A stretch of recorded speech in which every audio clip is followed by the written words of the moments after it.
I haven't heard him since I joined the call. Did he, has he fallen asleep already? I'm getting there. I'm so tired. I mean, hey guys, Alright. if no one's really up for it, we can always just put it off till next week. That's fine too. I don't got it, but I'm fine with that. I'm just trying to fix a sleep schedule, so I'm gonna be tired for Yeah. yeah. Yeah, I assume this was everyone's first week back to work. No, I worked through most of that. Oh shit. I wish I'm a jobless bum. Oh. I wish I had worked through it. I started a new job, and they said like, "Hey, we're gonna take care of you. We're gonna treat you right. We'll let you come in like the Monday and Tuesday of Christmas week and New Year's week, and then you're a new hire, but you'll get paid on Christmas Eve and Christmas Day and New Year's Eve and New Year's Day." And then like right before they were like, "Well, if we do that for you, we have to do it for all the hourly employees, so we're not gonna do that." So I just lost out on like 2 weeks of pay. Well, then why make the fucking promise? I know, right? I should have like said something. I should have like stood up, but That's just a kick in the dick, yeah, Oh, yeah. like really. which would warrant a kick in the dick. Yeah. Well. Kirby, you Ah. there? You ready to start? He's incoherent. All of that was He's half mumbled and asleep. incoherent, but I heard a yeah. I didn't even hear ya. What do you mean mumbled? Hello? Yeah, You're no. mumbling. It was all like very faint and like distant. You were sleep talking, Curb. Hell no. Hell, son, I'm right here. I saw it. I witnessed it. It happened. Okay, we can go ahead and get started. Okay. Let me open up my notes. Okay, there we go. We got it. Actually, I'm sorry. Give me just one more second. My Google Chrome is freaking out. Sean, do you have a way to see the Roll20? I'm trying to pull it up now, but not currently. Okay. Brax or Kirby, would you be able to stream so that he can see what's going on? I don't need to see. Okay. Got to find just the beginning of my notes here, somewhere in this text document. I was just testing to see if the Roll20 was working on my end. And it is, hell yeah. Okay. So, in the last session, or in the last couple sessions, a few things have happened. First off, you guys were invited to a gala by the Artificer. The Artificer has been feeling down in the dumps recently. She's sick because she wasn't able to reach that zero gravity state that allows all of her mechanical parts to like function properly and clean themselves and get rid of the dirt and grease themselves up. So literally every movement, every breath for her has been painful for the last month. It is still like 2 weeks away from the next moon dance where she can really feel like herself. But she invited you to this gala where you get to rub elbows with some guild masters, some nobles, and the new open lord elect, Lord Growlhound, who only Inchi knows is actually controlled by an intellect devourer. At this gala, there were these people you haven't met before. They're called masked lords. Waterdeep has a kind of proto-democracy situation where 100 people are chosen at random. Most of these people would have been chosen by the good wizard, former open lord Laeral Silverhand. 100 people are chosen at random, and they vote on different ideas that they propose in kind of a parliament system. These masked lords can be anybody from like a lesser noble in a powerful family to average guild worker to a homeless person on the street. Even sex workers have been masked lords sometimes. Everybody got to the palace and they engaged in some, rubbing elbows. They played some drinking games with the masked lords. Thorgrin even got to show off his dancing skills with Lady Nyra. But there, over the course of the evening, was a murder. And we're going to recap that step by step as we let Huel do his thing. Because Huel wasn't here last session, so he didn't get to roleplay any part of this gala. And I think we should fix that. So, give me just a second here. Okay. Huel, can you see where you are on this map? Yeah, it just brought me over. Okay. Okay. So, you left Troll Skull Manor later than everybody else. You had to make some last minute change to your outfit, or like little Inchi was bothering you. Something happened and you said, don't worry about it, guys. I'll get a rickshaw and I'll catch up to you later. So Thorgrim, Inchi, Blinken, they all left. Inchi was dressed in a very modern, to our eyes, looking red and black suit. Blinken was dressed in the traditional gowns of Waterdeep non-nobility, and Thorgrim was dressed in a sleeveless vest, all black. And you told me that you bought some clothes that made you kind of look like a glam rocker. And you are stepping out of Troll Skull Manor. You're going to go out into the street and hail yourself a rickshaw, or you're going to walk all the way to the palace. But as you walk out onto the street, you see a strange sight. There is a silver horse cart, racing towards you, with no horse carrying it. The wheels are just turning by itself, all four of them, and it's coming to you, and it slows down, and it turns at the last moment, and the door opens, and there is the artificer, dressed in this lovely black dress this lovely blue dress that I'm about to put in the chat for you. Her hair is curly, her hair is thick and curly as always, but you have never seen her dressed up like this, Huel. And roll a perception check for me. I can actually do it this time. Ooh, what'd you get? Let me load up the chat. Ooh, 14. 14. Very nice. Very nice. You notice that the artificer doesn't look so sickly and tired anymore. Those deep bags under her eyes, they're gone. And it's not just makeup. You know makeup. Like, they're gone. Her face looks brighter. Her hair is not like oily and clumping together. It's thick and bouncy and has like volume. Women hair stuff. She looks great. And she looks at you with this big giant smile, and she says, Hugh, come on in, I'll give you a ride to the palace. She, for the first time in like 2 weeks, looks happy. She looks lively. She looks like she has some energy in her. She looks like when you first met her at the Yawning Portal about 3 weeks ago. What do you do? At first, she's gonna be like all scared from the cart, like slamming. You know what I mean? Like getting out in front of him. He's gonna like put his arms up, and then once like she says, greetings, he's gonna like start fixing, like his cuff and everything. He's like, Mon ami, you are looking dashing this evening. She says, oh, thank you, Huel, and don't be scared of the cart. It's not going to hurt you. Come on in. He hops in. He doesn't even step on the bottom step. He just like hops. Like, all right, Huel, you're a bard. Roll me a charisma check with advantage. Ooh, 24. With that 24, man, that was almost a nat 20. You don't walk, you glide. You don't do anything that isn't smooth, that isn't stylish. This outfit you're wearing, it's ostentatious. It's a little bit gaudy. On anybody else, it probably wouldn't look as good as it looks on you right now. Your hair is clean, like you even like trimmed your beard, or you shaved. You did whatever it took to look good, and the artificer notices it, and she says, my gods, Huel, by Ogma, you clean up very well.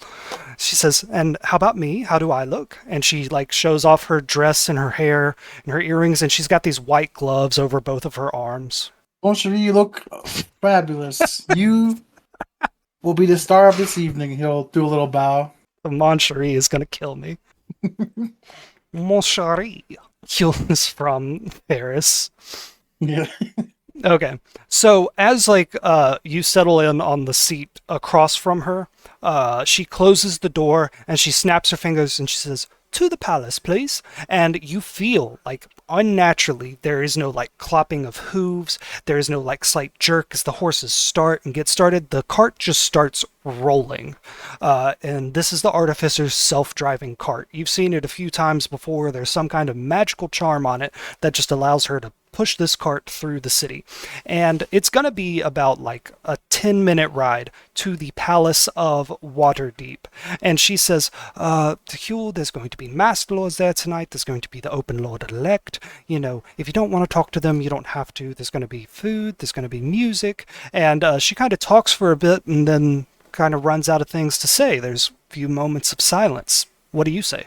He would, as she's like going all crazy, like, it's time to relax, It's all eyes are going to be on you this evening. You should bask and enjoy it instead of worrying about all the logistics.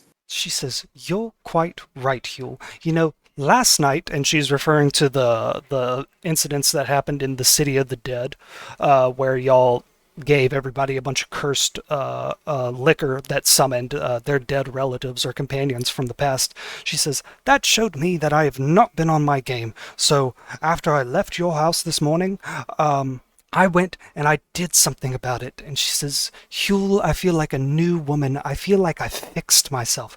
Finally. I haven't changed anything about myself, but I feel like I always should be. And you want to know what the best part is?" What's that? She takes like the glove, that white silk glove on her right arm, and she kind of slowly rolls it down. And normally, there's this brass arm right there that her father made for her when she was a younger girl. This arm has all kinds of cantrip spells in it. It gives her some slight strength, and it's detachable. But you know that this is just part of her artificial body. She has artificial parts running all through her. She rolls it down, and it's not brass, it's silver. And she says, "I went to Dr. Avi and I made my first payment to get treatment. And he said that he would magically show me what it'll look like after a year when I've made all of my payments and gotten all of my upgrades." And she says, "Huel, this new arm is incredible. He has so many technologies and magics that I have not even heard of from his travels all over the plains." She says, "I feel like I could do anything in this city now. And you're right. Tonight is a night of celebration, and I'm glad that I have you with me." Boncoeur, I am glad I'm here too. Watch out for that Avi. Like, stops prepping himself and messing with his collar and, like, gets serious from it. And it's like, you She can't says, trust him. Yes, no, the payments are a lot, but they are something I can make. And Huel, they just allow me to feel normal. I no longer have to depend on the moon dance in order to feel right. I think I'm really going to go through with this. I feel like myself for the first time in forever. And you can see she's genuinely very excited about this. This is the complete opposite of the miserable artificer where every movement hurts her over the past couple weeks that you've seen. I can definitely see the difference. She kind of changes the subject if you're not going to push her on it anymore, and she starts talking about the walking statues of Waterdeep and their history. These 60-foot statues, there's about 8 of them all over the city. She talks about how her boss, the Blackstaff, is the only one with the magical power to be able to control these giant statues. They're there in case Waterdeep ever gets invaded. And she points out one that's on this hill that's on this big mountain. Mount Waterdeep is what they call it. She points at the top of it and says, "That griffin there, that one's my favorite. Not many people are allowed to go over there because it's palace grounds, but if you want to, maybe you and I could go over there later." And as she's pointing this out at the window, you also see the Grand Palace of Waterdeep, where all the politics and the business, where it all just happens. Huel, do you have a lot of experience in noble affairs? Not necessarily. He's more of like laying low at bars and playing with riffraff, She says, "Don't worry about a thing, okay?"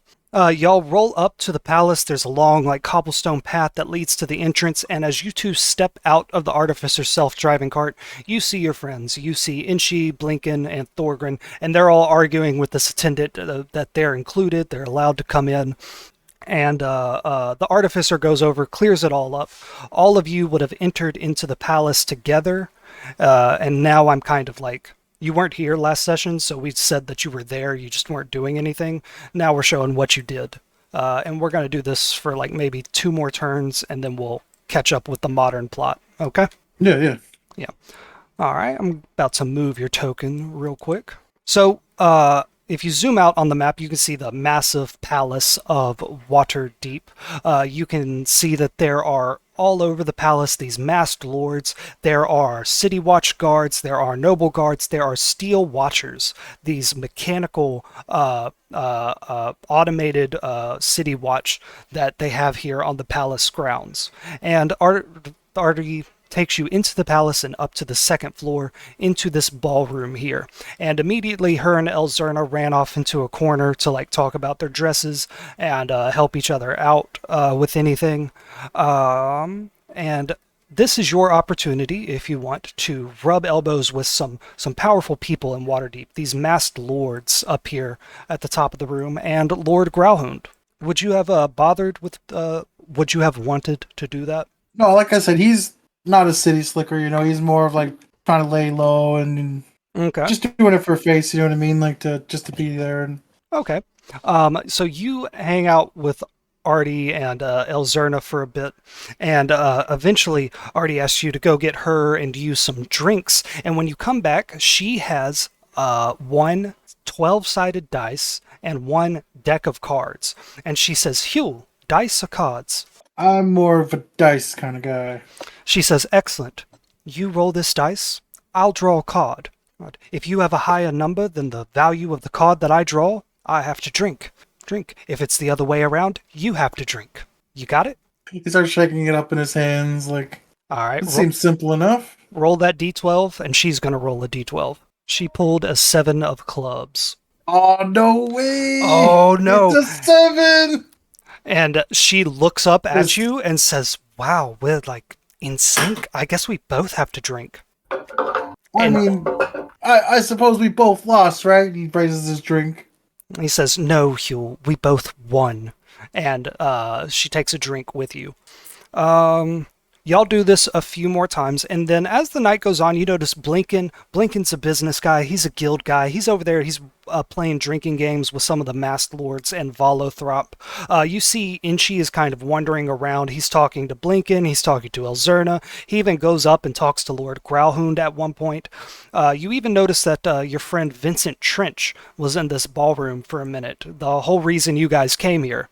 You remember earlier today in Trollskull Alley, someone tried to break into his house while disguised as him, using a magic disguise to make themselves look like him. You can see Thorgrin and Blinken talking to Vincent about that. They talked about that last session. And then they come back, and Thorgrin or Blinken would have whispered in your ear, Hugh, I think apparently some kind of assassin's guild is trying to eliminate masked lords that are loyal to the people rather than the guild masters or the nobles. Vincent wants us to pick a masked lord and protect them tonight.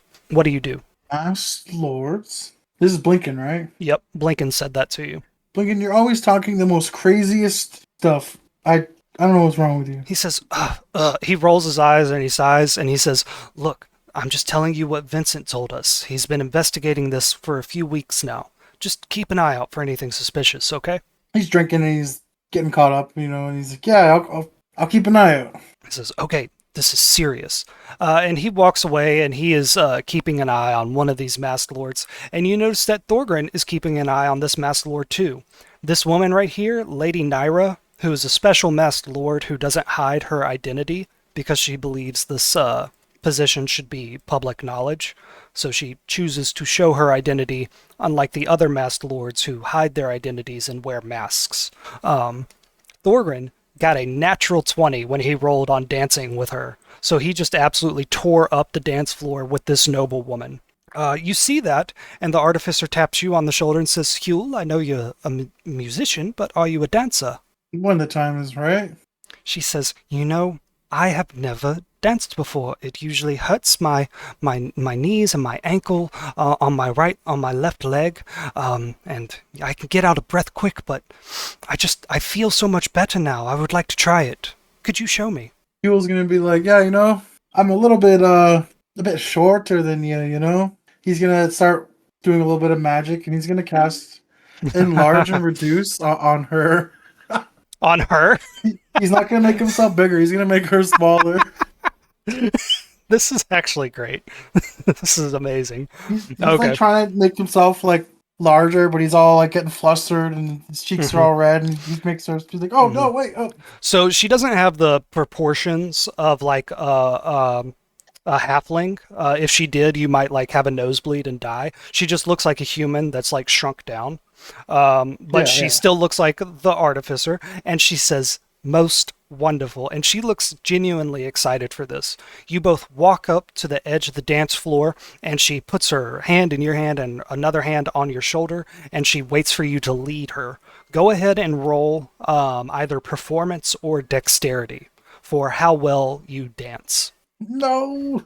You you start out a bit, and you're trying to like lead her to the left and the right, and you're not sure if she messed up or you messed up. But like, she steps on your foot, and she goes, "Oh, gods, Ogma blessed me with a beautiful mind, but not great feet. Let's try it again. One more time. You'll roll for me one more time." He like crunches his foot, but he like leans into the motion. Yeah, her metal foot stepped on your foot. Yeah, you're crunched, but he's like still dancing away. That's Jesus, man. Come on. So, the fast-paced song dies off. Thorgrin stops dancing. These two City Watch officers leave the room in a rush for some reason. Blinken is looking back and forth. He seems confused about something. And the slower song starts, and the Artificer's able to keep up with you, and you're able to lead her a bit better, but it's still a little bit stiff and awkward. And she, as y'all are dancing, she looks out the window and says, "Huel, you've traveled all over. What's the best part of being free enough to do?" And she looks at you, and she looks at your face, and looks you up and down, and says, "Free to do whatever you want." Sometimes it's not as liberating as it can be. As you start talking, As there's it a seems. scream that echoes through the palace. Lady Grauhund, who these guards were going after, is pointing at a room and saying, "He's dead! Someone murdered him! And the killer's still in there!" And Huel, you would go over to the door where Blinken was at, and you would see a peculiar sight. You would see two Vincent Trenches standing outside of this doorway. One holding a bloody dagger, one looking at him with shock. Blinken leans over and whispers to you, "They're framing him. Someone's pretending to be Vincent, and they just murdered someone while looking like him. Huel, what should we do?" He's looking shocked, and he's like, look, I know I wouldn't get involved, but we should help, I guess." He says, right. And now we're going to catch you back up to where everyone is. And then I'll let you decide, like, where you are, okay? Like, the next 15 seconds were very chaotic. The Artificer pushed her way past you and ran out into the hallway. Blinken ran out into the hallway. These two Vincent Trenches ran in opposite directions. The one that didn't have a bloody knife ran into this room, and Blinken followed him. The Artificer ran into the hallway, right here. This Vincent Trench started running towards the throne room, and Thorgrin started dashing after him. Also, at the same moment, you heard a scream behind you as this woman Inchi was talking to stood up and dismissed a disguise self spell and turned into this assassin dressed in all white. The Artificer took off her glove completely and showed off her brand new silver arm, and she tried to fire an ice knife spell at Vincent Trench. Blinken noticed that this spell was incredibly powerful, much more powerful than what she could do with her brown arm, or her bronze arm. She was about to shoot Vincent Trench, and Blinken told her no, so she fired it up at the ceiling. Thorgrin chased this guy through the throne room, and a fight broke out here in the ballroom. I will let you pick where you are in this. Are you chasing after the guy with the bloody knife along with Thorgrin, or are you staying behind with Inchi to help with this combat in the ballroom? Yeah, he'd be staying behind you. Like I said, he's more shocked, you know what I mean? Okay. Caught off guard when everyone's celebrating. All right. So this assassin right here repeatedly attacked this masked lord. She attacked him twice, and it did nothing because all the masked lords have a charm that prevent them from attacks, but that only works 2 times. On her third attack, she was able to kill him with a blade that was coated in poison. Elzerna and Inchi and Blinken and you all helped fight this assassin, but it didn't help. She was able to kill this masked lord, and then she ran out this window and jumped out of it. Thorgrin, what's up? Don't forget the small Starro kind of just floating amongst this chaos. Oh, yeah. This blue triangle right here is one of Inchi's illusions that looks like a starfish with a big eye. Conjuration, actually. It's a true being. Oh, he's summoned a being from another plane. Oh, yeah. Hell yeah. Elsewhere, Thorgrin chased this assassin all the way through the palace, but every time Thorgrin caught this assassin and tried to punch him, whenever he did damage to him, this assassin transformed into white mist and reappeared somewhere else, 10 feet away. This chase went into the throne room where the assassin jumped out of the window and started dashing through the courtyard. And that is where we're going to pick up. Everybody roll initiative. Hey, Kirby. Up in party chat, anyone? There's Sam. Can you drag him down into this?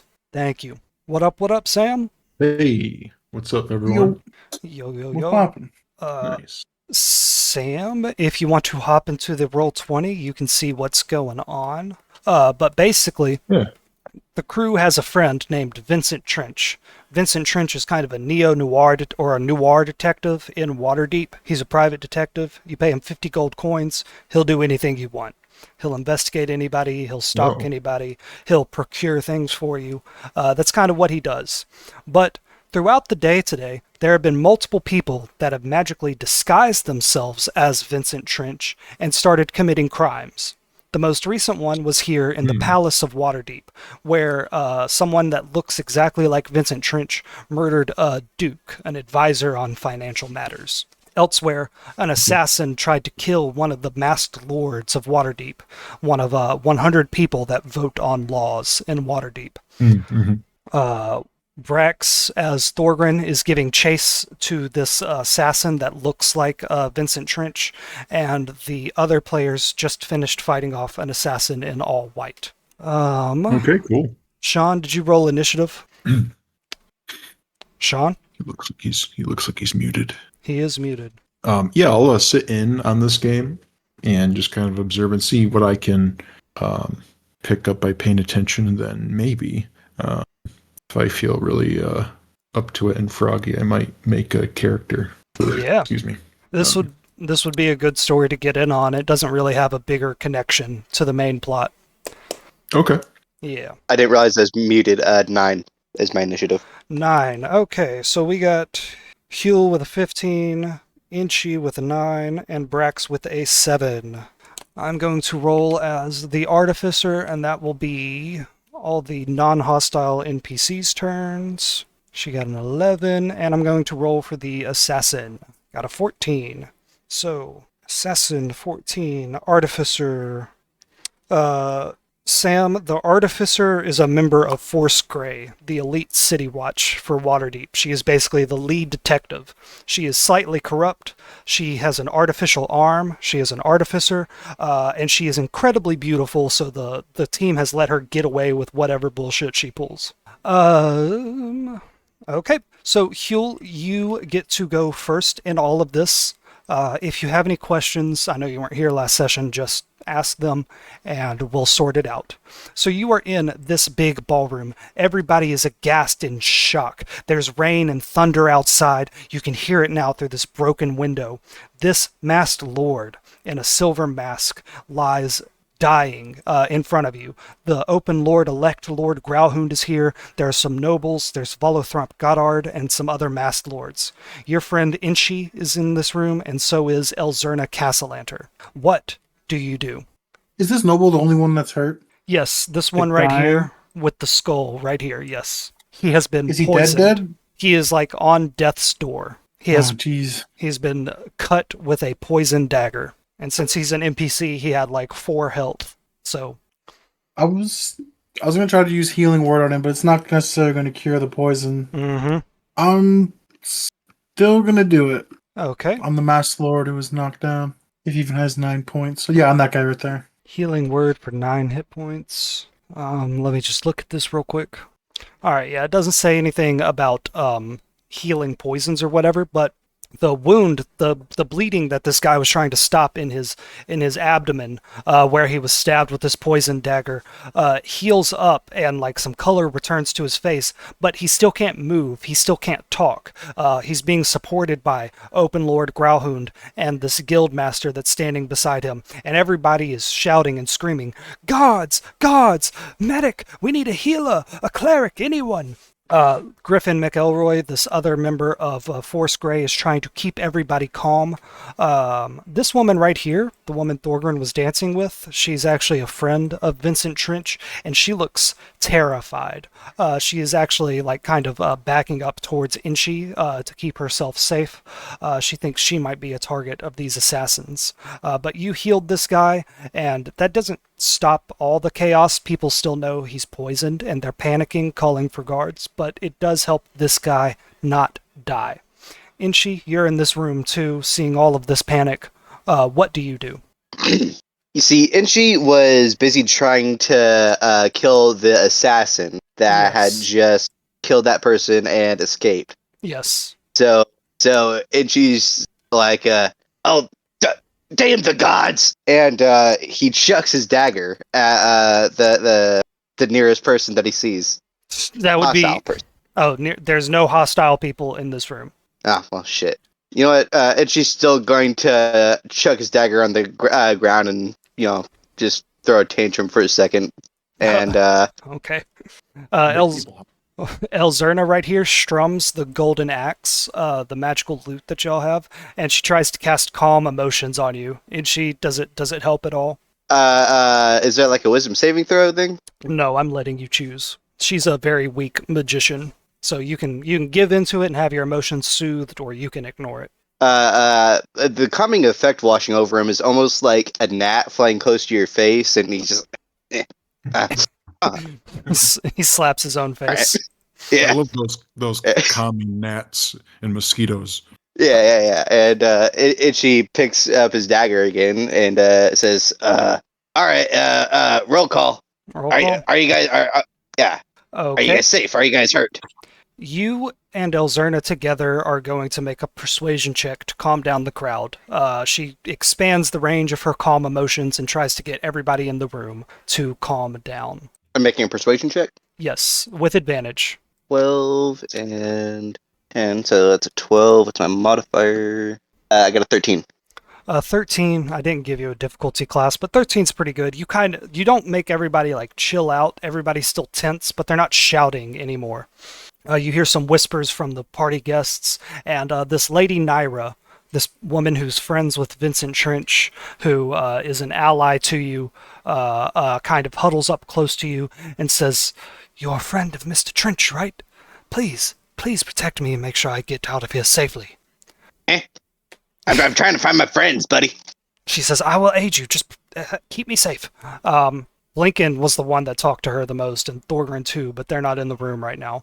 But y'all have successfully calmed down the mood in this room. Thorgren, we are going to go over to you, big man, and we're actually going to take you to a different map. Okay. We are going to take you to the city map of Waterdeep. Big one. Oh yeah, this one's huge. Is this the giant city map? Yes, this is the giant. This is actually like, I think, like 8 different massive images stitched together in Roll20. Nice. Yeah, this is pretty cool. Okay, Thorgren. So these you had a haste effect. The artificer threw a potion bottle at you like Baldur's Gate 3, and it gave you the haste thing. That wore out after 3 turns. So you are outside the gates of the Palace of Waterdeep. You've been chasing this guy. He is about 60 feet ahead of you. And he is just running off into the rainy night while you give chase to him. This is a chase sequence that I have worked out. Give me a second. Okay. The courtyard doors slam open as the figure of Vincent Trench bolts out into the night. Lanterns flare, shadows stretch long across the cobblestones slick with mist. The city breathes heavy, alleys like veins, rooftops like teeth. Behind you, the palace screams, the city watch screams, there is chaos, and ahead of you, the rain swallows your prey. What do you do? He's 60 feet in front of me. He is 60 feet in front of you. I run 60 feet and tackle him. Okay. Shit. Just a second.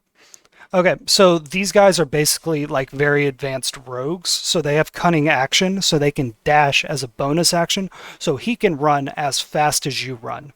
What needs to happen is you need to find a way to slow him down from a distance, or you need to never make a mistake as you're running after him and hope that he makes a mistake. Maybe he trips, maybe he falls, maybe he runs into a dead end.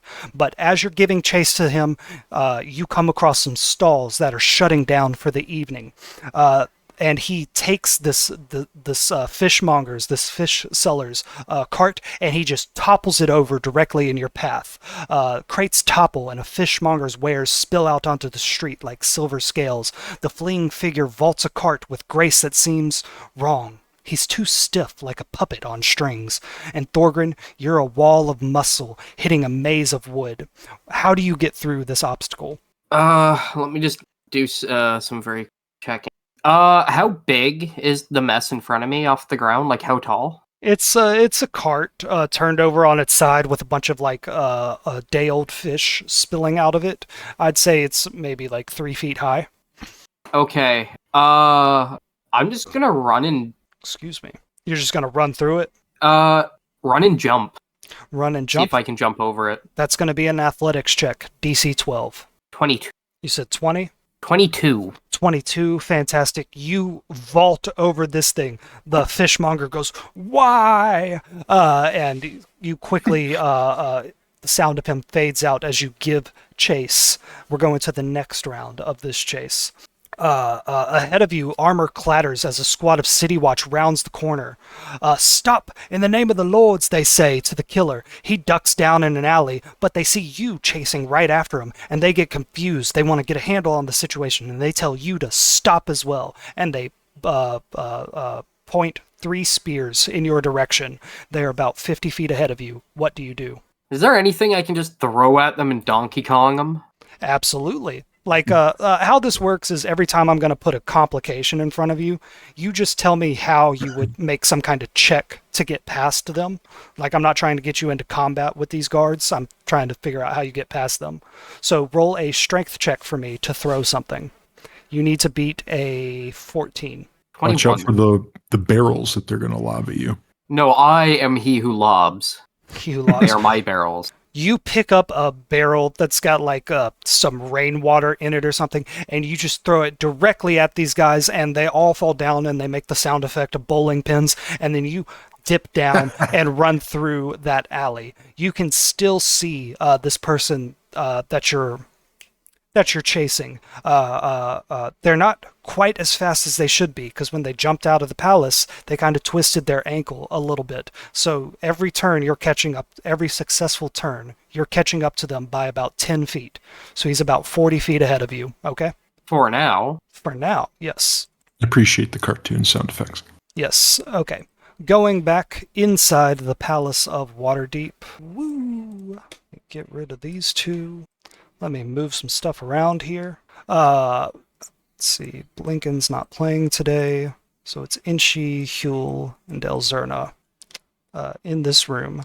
There is a City Watch member in this room. One throws open the door, and people point over to the window, and he goes to investigate that along with Griffin McElroy, the Griffin Rider.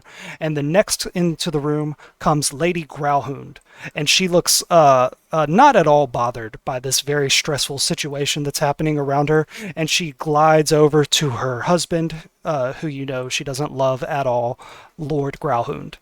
And she stands next to him, and the next into the room comes the Artificer, followed by one of these shield guardians, these animated suits of armor. And the Artificer looks adorable because Huel shrunk her down to halfling size so that he could have a dance with her earlier, and she is barking orders at everybody here in a high-pitched voice. And she says, "Guards, get all of these masked lords back to their homes and post guards and a captain of the guard outside their homes all night. Make sure that their royal guards inside their manors are protecting them as well. If the masked lord does not have a manor to go back to, they can sleep in the castle of Waterdeep tonight. We need to ensure that the open lord-elect is protected, and someone needs to investigate the crime scene." And when she says that, Huel, Inchi, she looks directly at you two. She says, "Someone needs to get in there and figure out what the hell's is going on." Huel, Inchi, what do you do? Right away, and then I'll scurry off and try to go look at the crime scene. And she joins him. Fantastic. Oh, a little note here. Little Inchy, Huel, your imp raven, is not with you because last session, Blinken and Thorgrin got annoyed with him and threw him into the briefcase of holding. Oh, hell yeah. And Thorgrin has the briefcase of holding. Poor little Inchy. All right. Huel, Inchy, and Delzerna are 3 amateur detectives on the case. Walk into the room where Duke Haldren is dead. He is bleeding out behind this desk. I know this room has a grand piano on the map, but in my descriptions, it's kind of his office.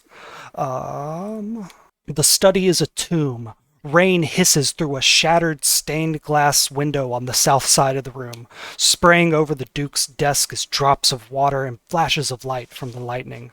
The glass was blown inward, a violent, calculated entry. Somewhere in the ballroom, the music has stopped and it's replaced by the panicked shouting of the elites and the artificer. You are standing over a dead Duke, and you know that you probably do not have much time before the City Watch finds Vincent and holds him accountable for this crime.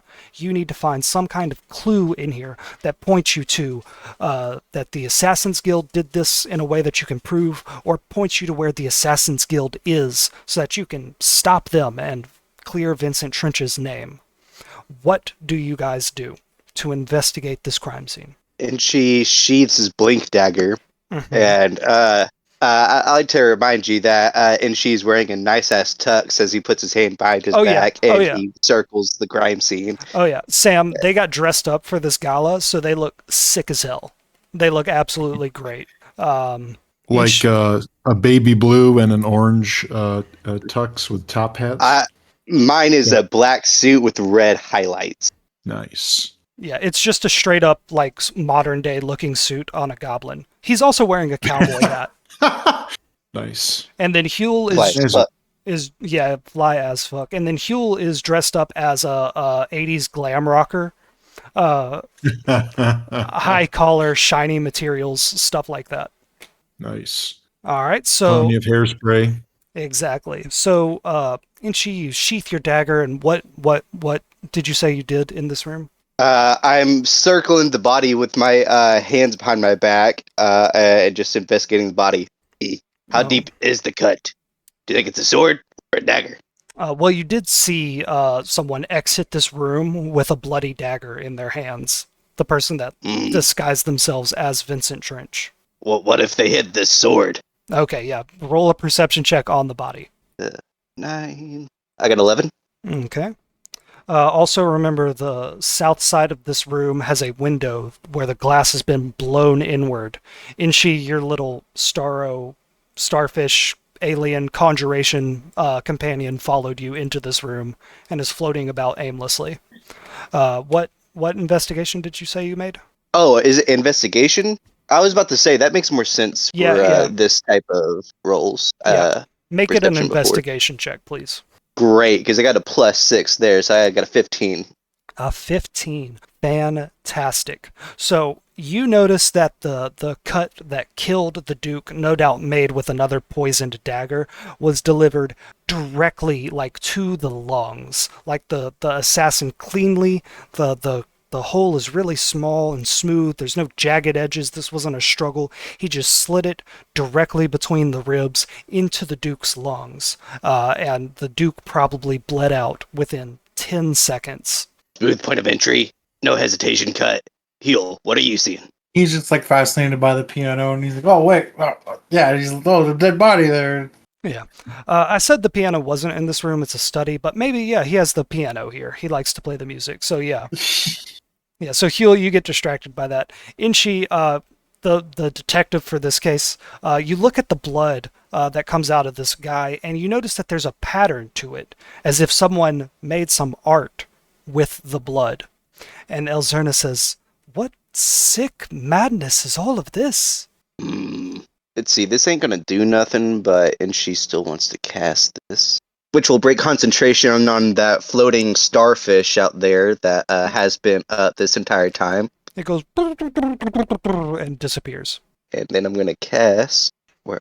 Inchy, I'm uploading a screenshot of the room to you in the friendo. Okay, so I'm gonna just cast the cantrip of light, so I can just have just like a light over my shoulder as I'm peering down and looking at this pattern. Huel, as you're looking at this piano, the blinding light of the sun fills this room and shows off every detail. Mm. So, eyes. so Inchi And- investigated the body. Huel, would you like to make some kind of check in this room? Yeah, for sure. I could check out the window or look around, like, see if Yeah. there's any other clues. Yeah, he has his personal desk, which would have all his files and things like that, maybe his schedule. There's the body itself. Inchi's just looked at it. He hasn't looked through the body. There's this blood that's drawn in a weird pattern, and then the window. Which would you like to investigate? I'll go to his study first, actually. Mm-hmm. Okay. I'll make my way over to the window. I need you to roll an investigation check as you look at this thick wooden desk. 9. 9. Ooh. Looking at this desk, you can see that there's some paperwork on the top. He did financial consulting for like the city. He kind of manages the city's money, the lead accountant for the city. That's why Vincent Trench is friends with him. He was trying to investigate who's financing the Assassin's Guild. And you see that one of the last payments he made was to a clothing company to a tailor called Skull and Bones for something called the Midnight Fit. You see his schedule for the day. He was actually in the palace all day preparing for this gala. You see that a couple days ago he had a meeting with Vincent Trench.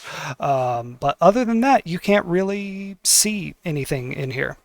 But you get the sense that maybe if you could take a deeper look, there might be something else in this desk. This desk in a murder scene. It gives you the images of like hidden compartments and secret coded notes somewhere. I'm going to let. I'm sorry. What? No, I was just gonna say he's just like punching the desk, looking, like listening to it. Roll me a straight d20. Don't add anything to it. If you get above a 15, I'll consider that good luck. Don't fail me now, dice. Ooh. It bounced on a 2 and then bounced over to the 18. Hell yeah. That's great. You hit like the right part and you hear like this thunk as some compartment like on the bottom drawer. Like you would sit at a desk and there's that spot where your legs go under the desk and it usually has a drawer right there. This drawer he kept ink pots and quills and other like paperwork needs. There's a secret bottom to that drawer and it falls open. And inside there are some pieces of paper. And we'll let you investigate that more next turn. Going back over to Thorgrin, running through the rainy streets of Waterdeep at night. Thorgrin, you give chase to this assassin that's still disguised as Vincent Trench, as you run along, and he has this bloody dagger and this blood on his face and hands. People yell, people scream. City watchguards say, "Oi, what's that?" But you are the only one fast enough to keep up with this assassin. The killer scrambles up a stack of barrels and onto the glistening shingles of a villa house.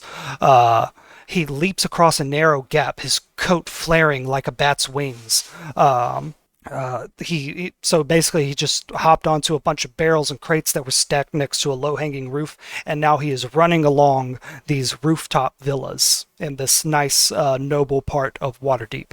What do you do?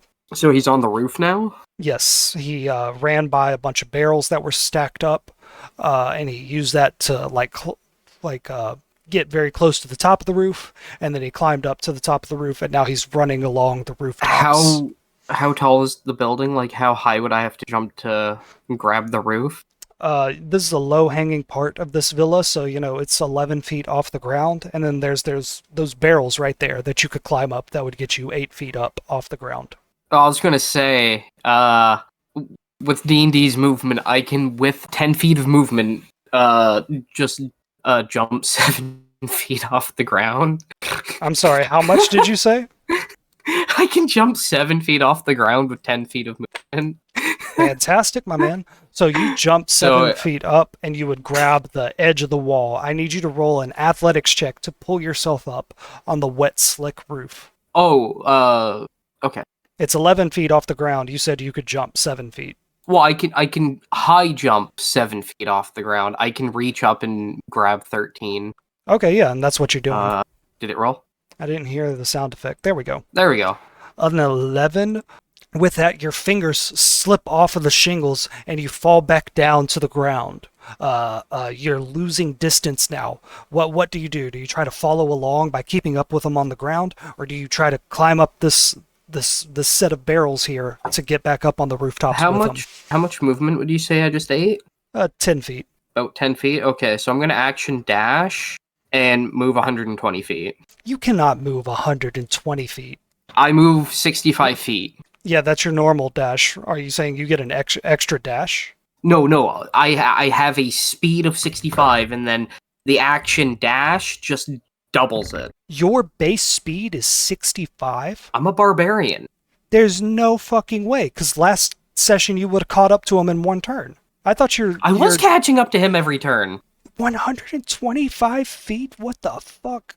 You said it yourself. I was catching him every turn. I said you were away. Gaining 10 feet every turn. Okay. So here, let me just make sure because I'm a barbarian. I get fast movement. Oh shoot! I think it still had the speed potion up. Yeah, that makes sense. Okay.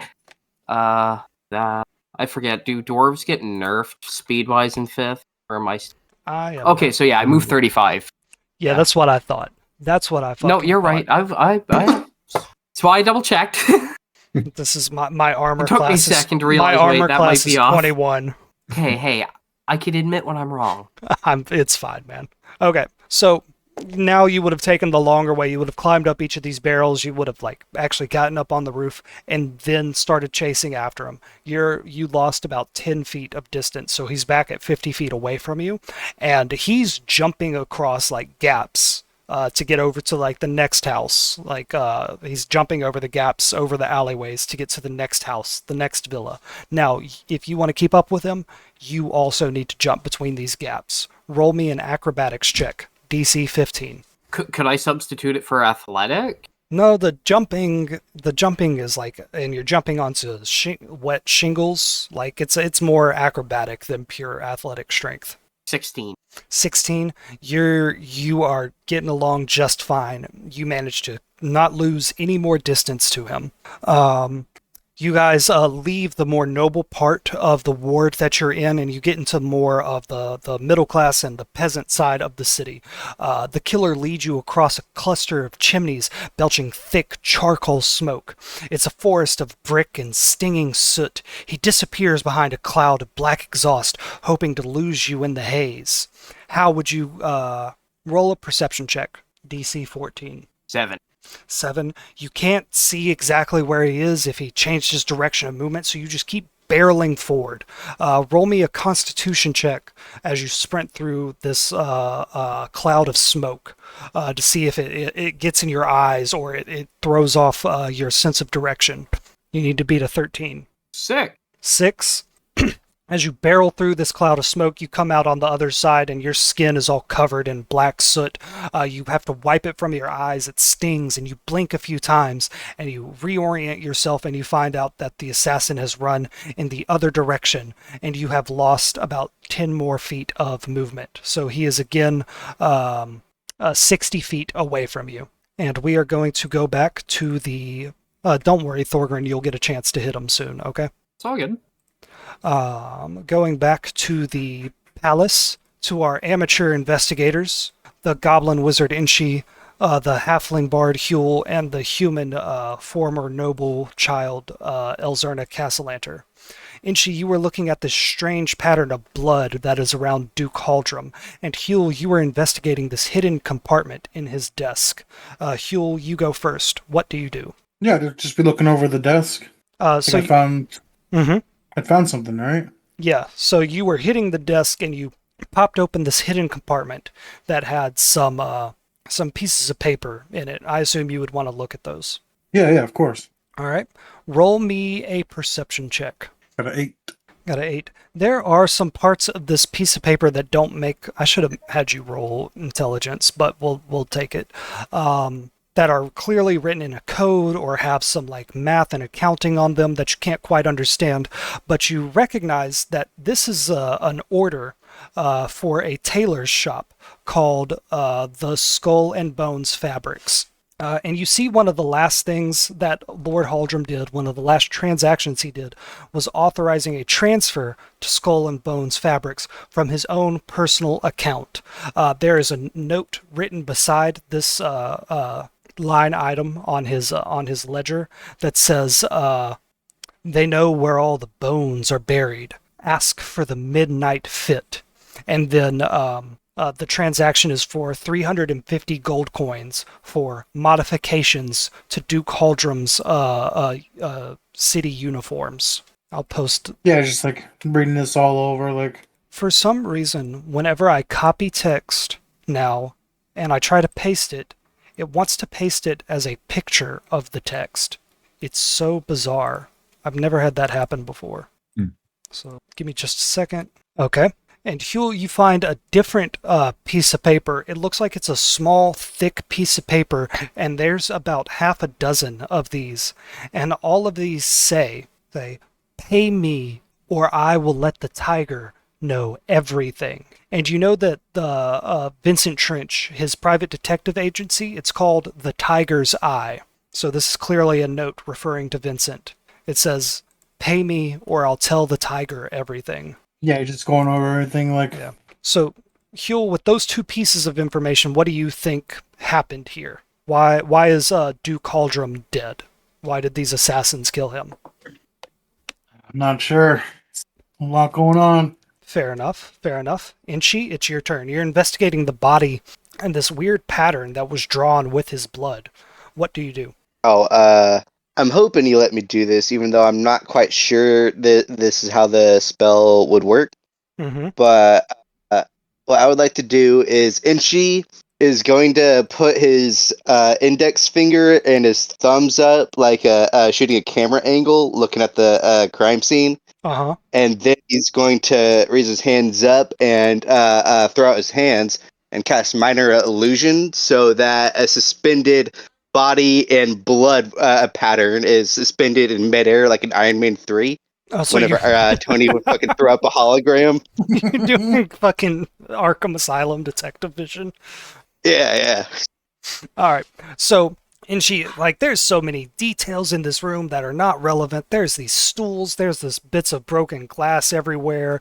Who knows what's evidence and what not. So you focus on Haldrum, you focus on this pattern of blood, and you conjure up an illusion of it that's about 3 feet up off the floor.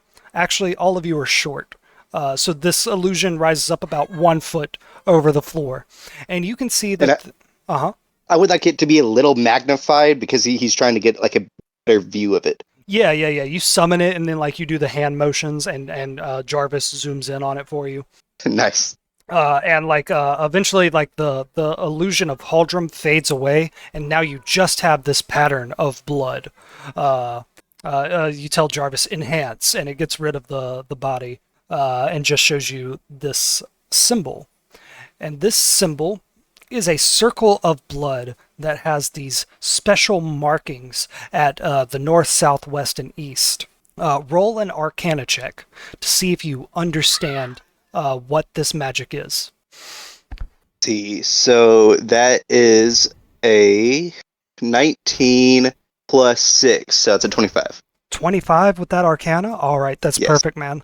This is not magic that you are familiar with. This is definitely not illusion magic, and it's not even conjuration magic. But somehow, just your incredible knowledge of magic, like you, Inchi, don't know this, but you are an incredibly powerful wizard. You figured out how to cast magic from a book that taught you how to do card tricks. Like, you just picked up on it naturally. You have this instinct for magic that just comes naturally to you, and you can tell that what this is a soul eater circle.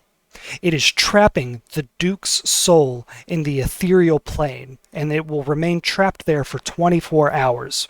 There will be no way to bring the soul back. There's no way to get in contact with the soul. This was done to prevent anybody from speaking with the dead Duke, preventing the Duke from saying anything that he knows. Yule, I don't think this guy's soul is gone yet. Well, for us. Inchi, there's one other thing you notice at the north end of this circle, where it began and where it ended. There is a ornate silver pen, like an ink pen. Okay, so can I pick it up? You pick it up, and you you fuck with the evidence in the room by picking it up and moving it from its location and getting all of your inchiness on it. But you notice that it is a lovely, like gorgeous silver pen, and at the quill of it, you would dip it into a pot of ink. It would absorb that ink, and then you could put that on paper. It is blood red. Somebody took this pen, dipped it into the Duke's blood, and then drew this Soul Eater circle around the Duke. And at the top of this pen, there's a set of initials. V.T. Vincent Trench. And she pockets the pen. All right. And she disposes of evidence. Oh, yeah. Elzerna steps up to the broken window, and she says, boys, is there anything we should do to cover up this window? The rain and the wind are getting in. They could destroy any potential clues. I suppose we could. Just try not to tamper with anything. Yeah. She steps gingerly around the glass, and she pulls her dress up so it doesn't get wet on the floor. She pulls it up a few inches. And she says, by the gods, how will we do this? Yes, we're in the palace. And she yells, gods! Gods! Uh-huh. I can make an illusionary window, but that's not going to keep anything out. Is there a bookshelf we can put in front of it? Okay, yeah, so she doesn't yell out guards if you do that. Yeah, there's a bookshelf over in the corner. All three of you together start trying to maneuver that thing around. The bookshelf is straight up like 10 feet tall, and all of you are like 3 foot tall to 4 feet tall. So y'all are struggling mightily with it. Y'all want to take a quick break and get some water? Sure. All right. Yeah. Quick. Yeah. Big. All Quick right. second break. Be back at 9:30. Okay, guys, I'm back. I believe it is Brax's turn. Yippee. Yippee doodle dan. Yeah, Huel and she both found they're moving the bookshelf in front of the window. Okay. All right. Okay, Thorgan, you are chasing this man that looks just like Vincent Trench over these chimneys that have all the soot coming out of them. You're actually running right by the walking statue, the 60-foot statue of the Hawkman, a man that has a set of wings and a hawk-like face, who has one hand held up as if he's stopping a blow from something. He looks like he's in motion, but he's just frozen solid in that pose. It's hard to imagine those statues ever moving. The chase leads over the glass roof of a noble's conservatory. The killer is light on his feet, barely even cracking the panes as he glides over them. You, Thorgrin, are not. You are dense and thick, and every time you put your foot down on a pane of glass, it sounds like a warning, or all the cracks that form sound like a warning. I need you to roll an acrobatics check. Excuse me. 20. Oh my gosh, excuse me. So you are able to dexterously place your feet not directly on the glass, but on the little bits of iron and metal that frame all of the glass, and you're able to bound over all of these panes of glass. The figure leaps from the greenhouse onto a stone balcony of a lonely, low bell tower. He realizes that he can't outrun the storm that you bring, so he stops. He turns his back to the massive iron bell and draws out a silver dagger. The illusion of Vincent's face ripples like water in the wind. Thorgrin, what do you do? Well, I'd like to rage. Okay. As I rage, I would like to instinctively pounce and move up to half my movement on him, just close the gap even more. Mm-hmm. And then I'm going to move up again and punch him in the face. Okay. I would like to pounce. Yep, I linked it in chat. Cool. That's actually pretty sick. So this man leaps up to this narrow bell tower, and like he has to hold on to the wall and just keep his feet on the narrow ledges. You know, these ledges, they're narrow. They're not meant to be stood on. It's also raining. Visibility is low, so every time y'all attack, you're going to need to succeed on a dexterity check. You have to get above a 10, and you won't lose your footing as you attack. But since you just entered rage, you pounce up here, you grab onto a brick to steady yourself, and you put your feet on the ledge. The big brass bell is like 5 feet from you. If it rang out right now, it would deafen you and everybody here. And you take a punch at this fake Vincent Trench. With that 20 acrobatics, I will let you skip the dexterity roll this turn, and you are able to punch him. Go ahead and roll an attack. All right, so I'm going to recklessly attack. Mm-hmm. Double 14. Let me look at their stats again. With a 14, even though that's a 1 in 400 chance, you do not manage to hit this person. They duck out of the way. All right, extra attack. Okay. 25. That hits. 7 plus 9. 7 plus 9 for damage. And then this dude had also taken some damage earlier tonight from when you punched him and when he jumped out of the window. Jesus Christ. So he's taken a total of 35 damage tonight. Is that your turn, To Thorgrim?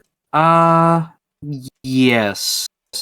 Okay, so you leap onto this bell tower and you come down and you grab the stone to steady yourself. Your feet land on this narrow, slick ledge and you punch him at the same time, doing an incredible amount of damage. And just like earlier tonight, your fist connects. You hit him. You do damage to him. You not only feel flesh, you feel bone.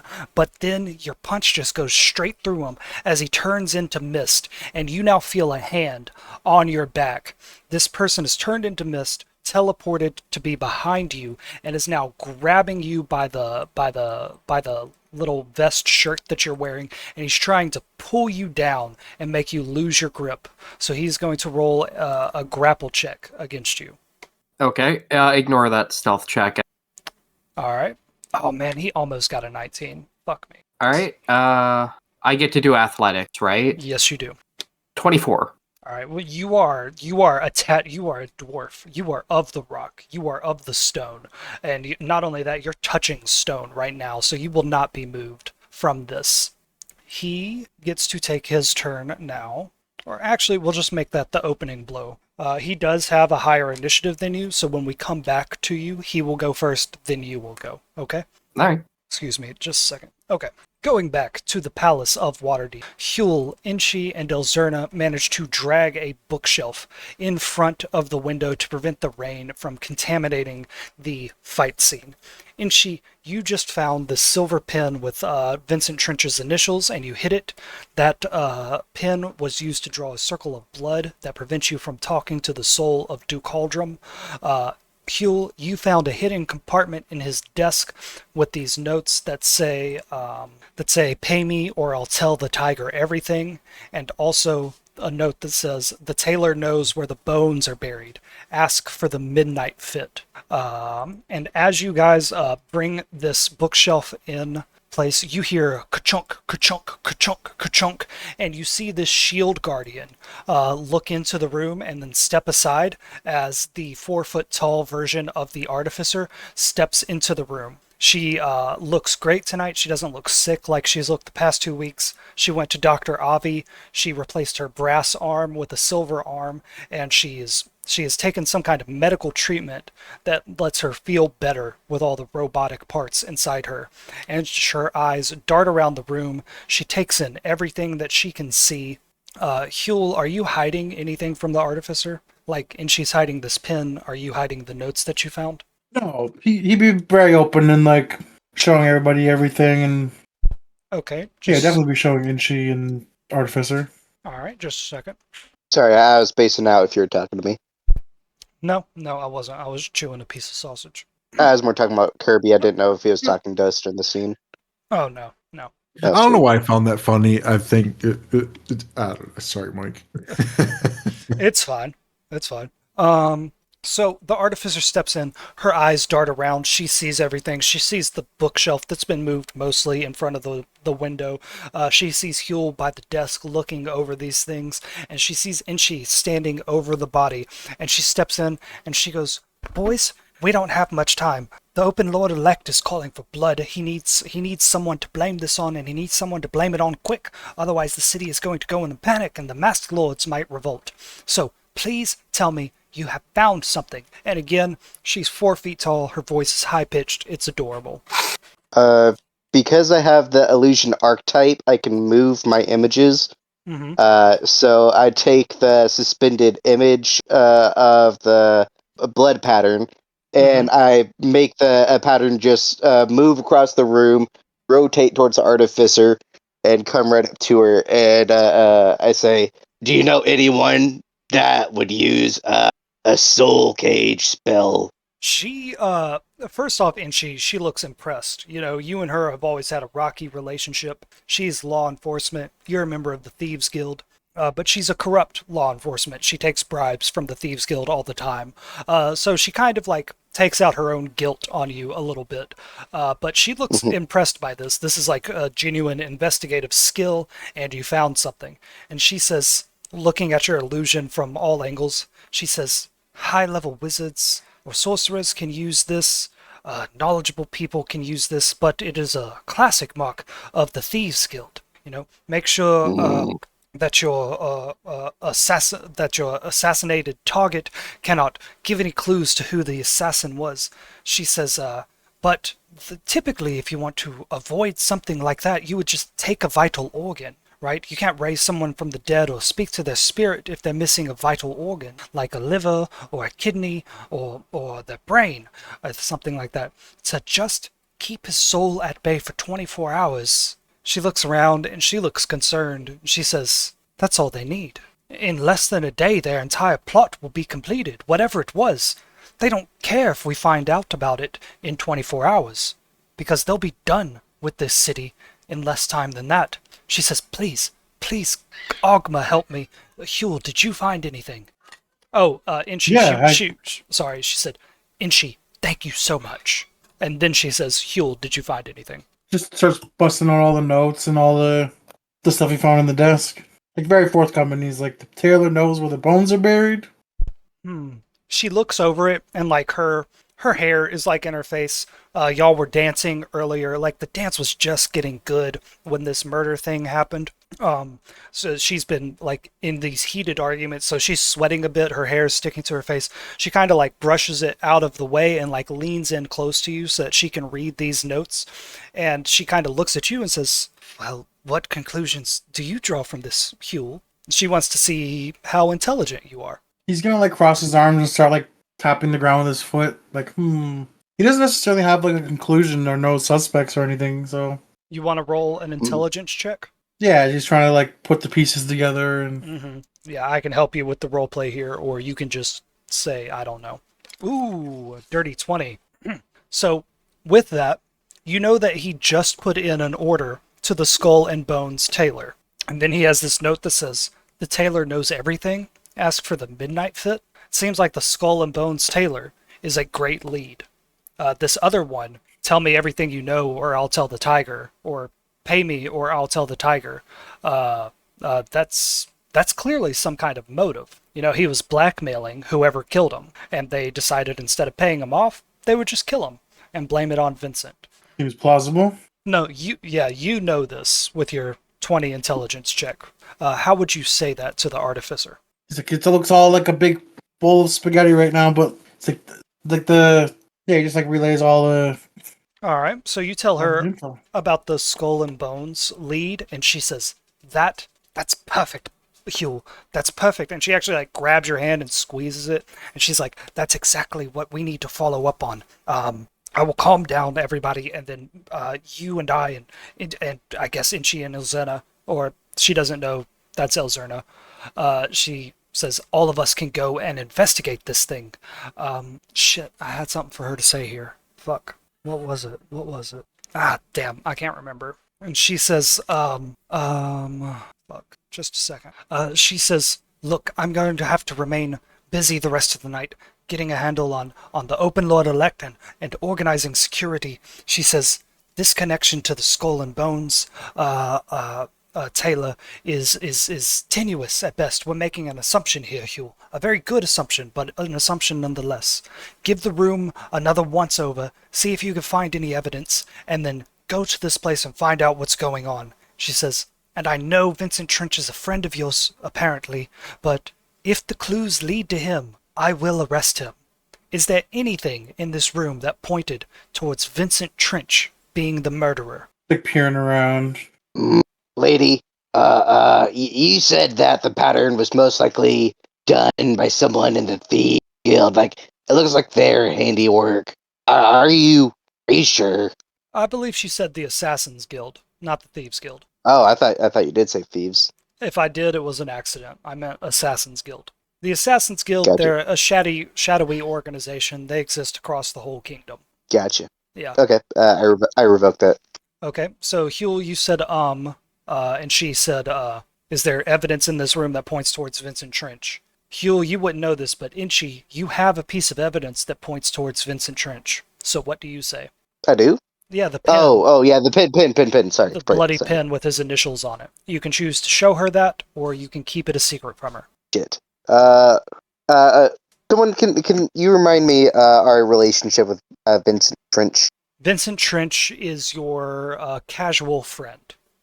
He is a private detective that lives in your neighborhood. He lives like 2 houses down from you. If you pay him 50 gold coins, he'll do pretty much anything you want except kill somebody. He'll investigate someone for you. He'll be your bodyguard. He'll stalk someone.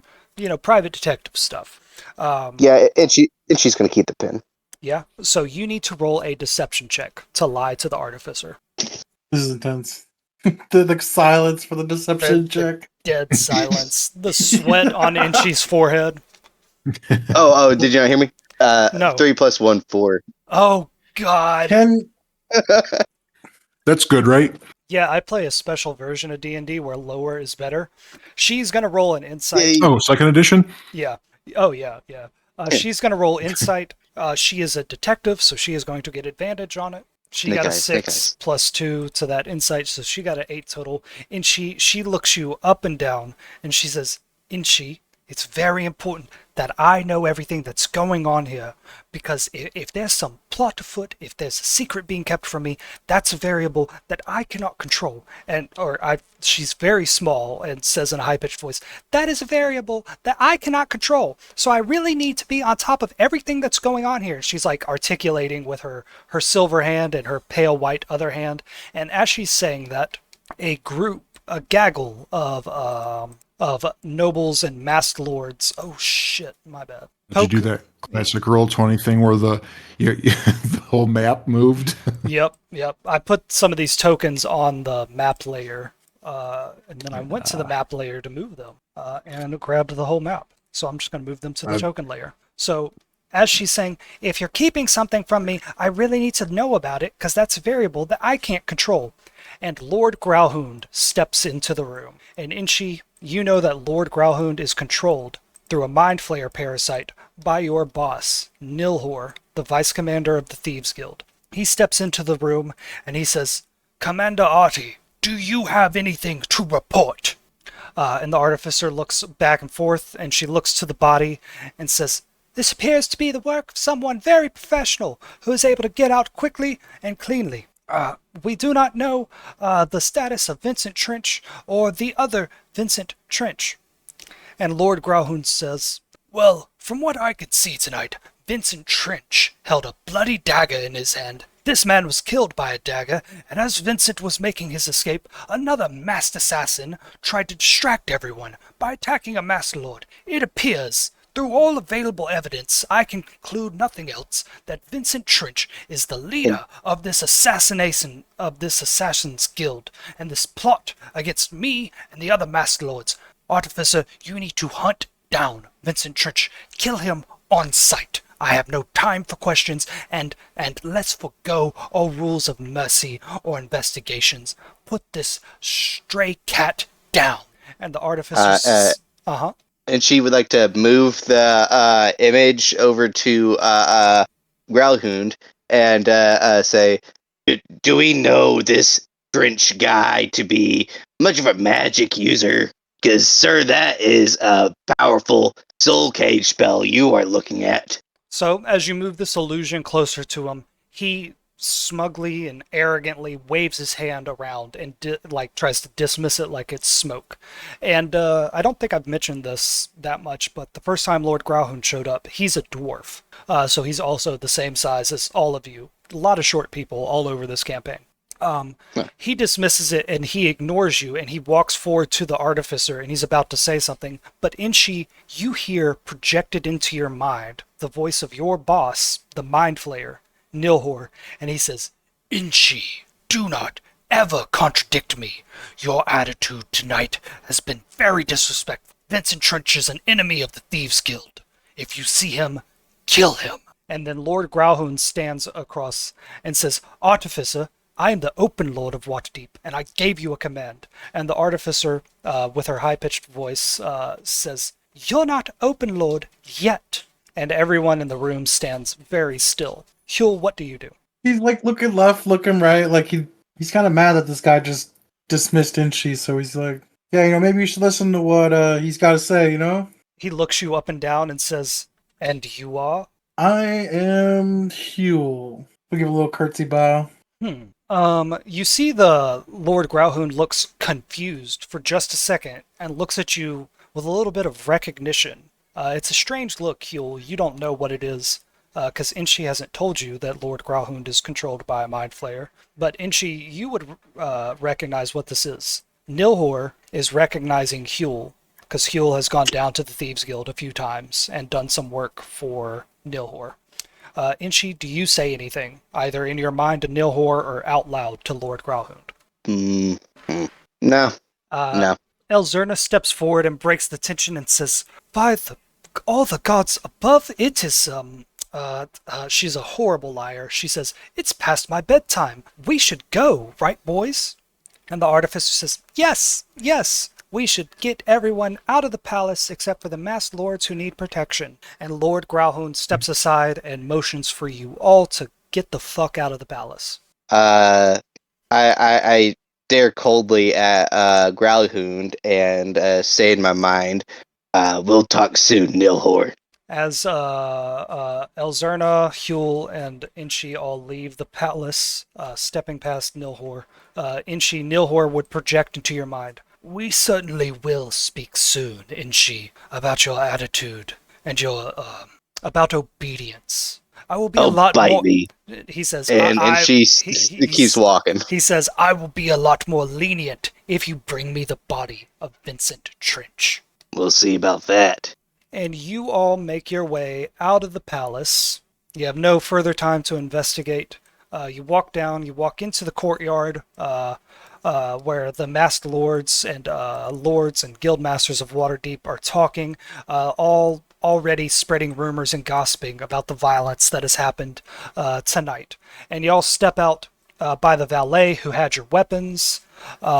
You get those all back, and y'all are now in the city of Waterdeep, free to do whatever you want. You have your clues, you have your lead.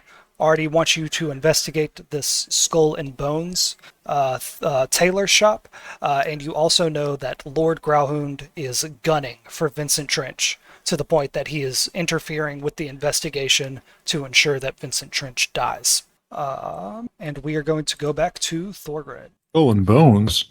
The Skull and Bones tailor shop. I should have come up with a less intimidating name than that, but I made it up on the spot. Does George W. Bush and his dad work there? Yeah, exactly.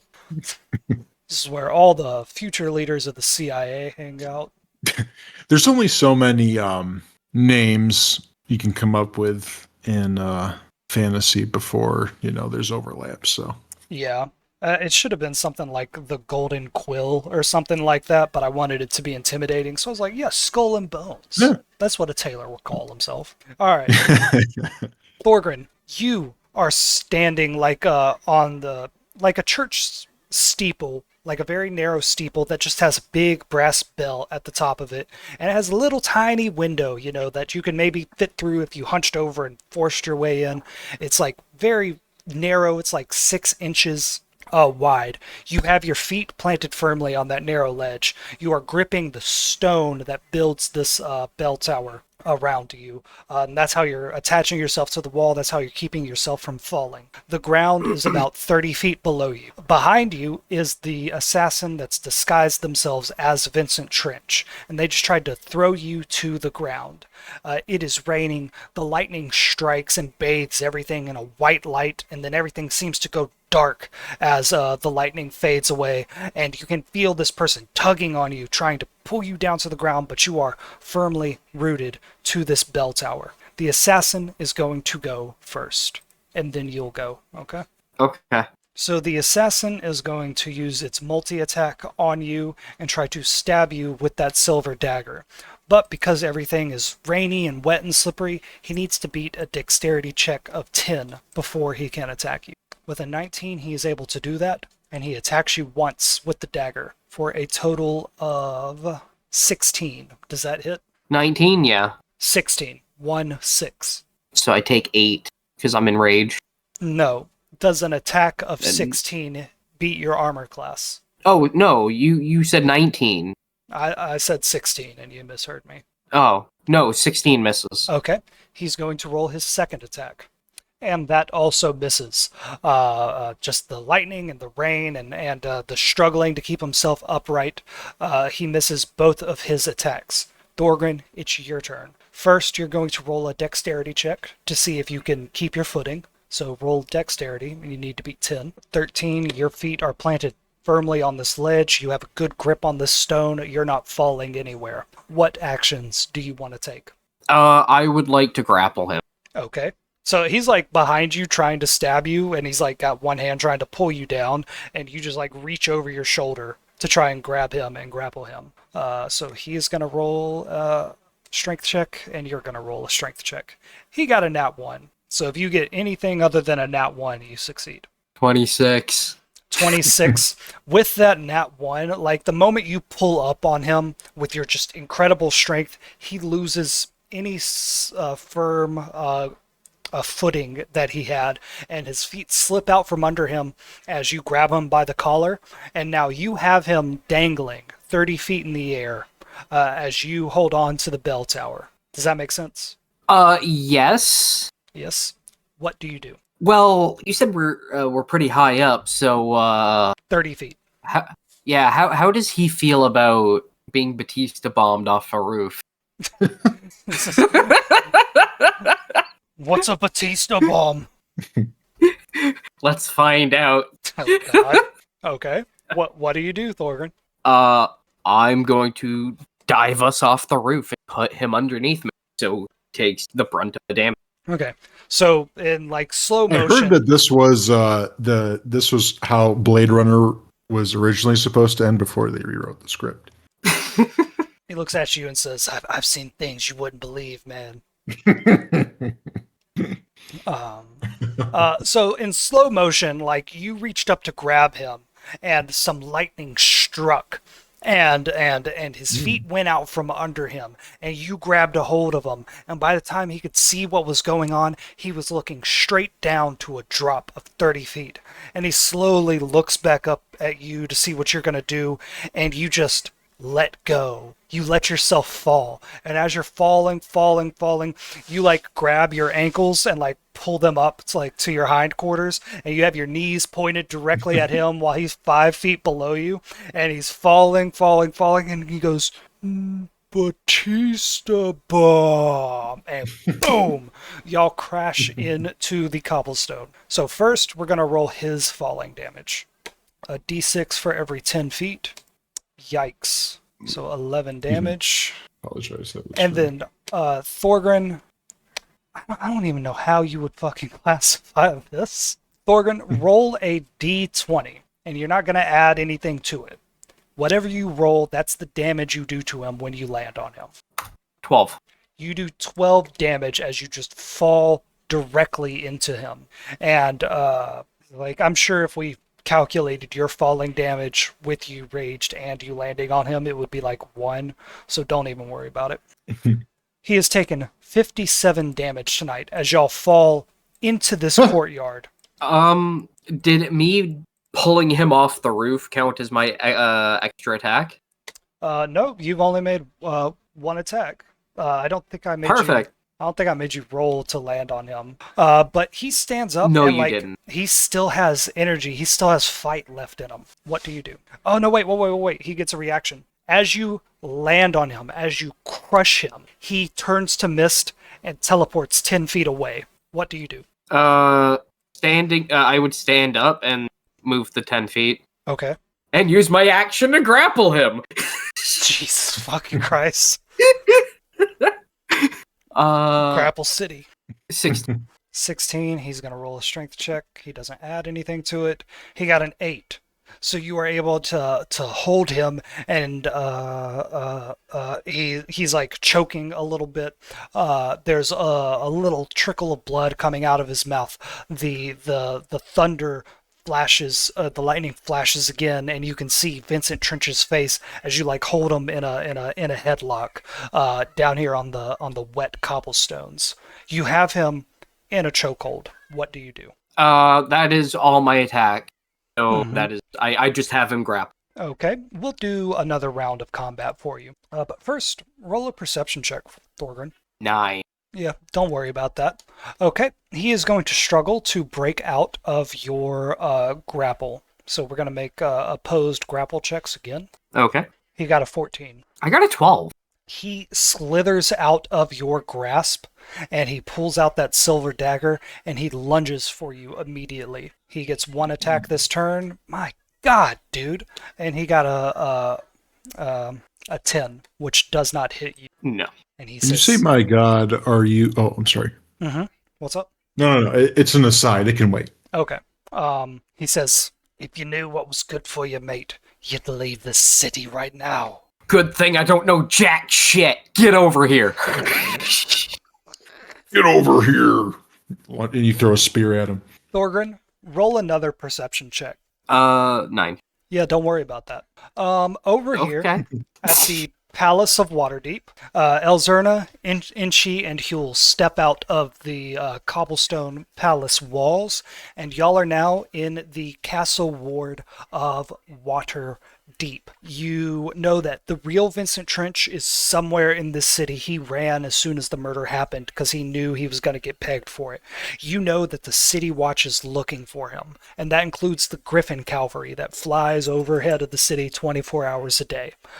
You have this one lead, the Skull and Bones Tailor, wherever that is, and you know that the City Watch and the Artificer are going to be on your tail. It is a race to find Vincent Trench and prove him innocent before the City Watch can find him and kill him. What do you two do? Heal. They keep trying me.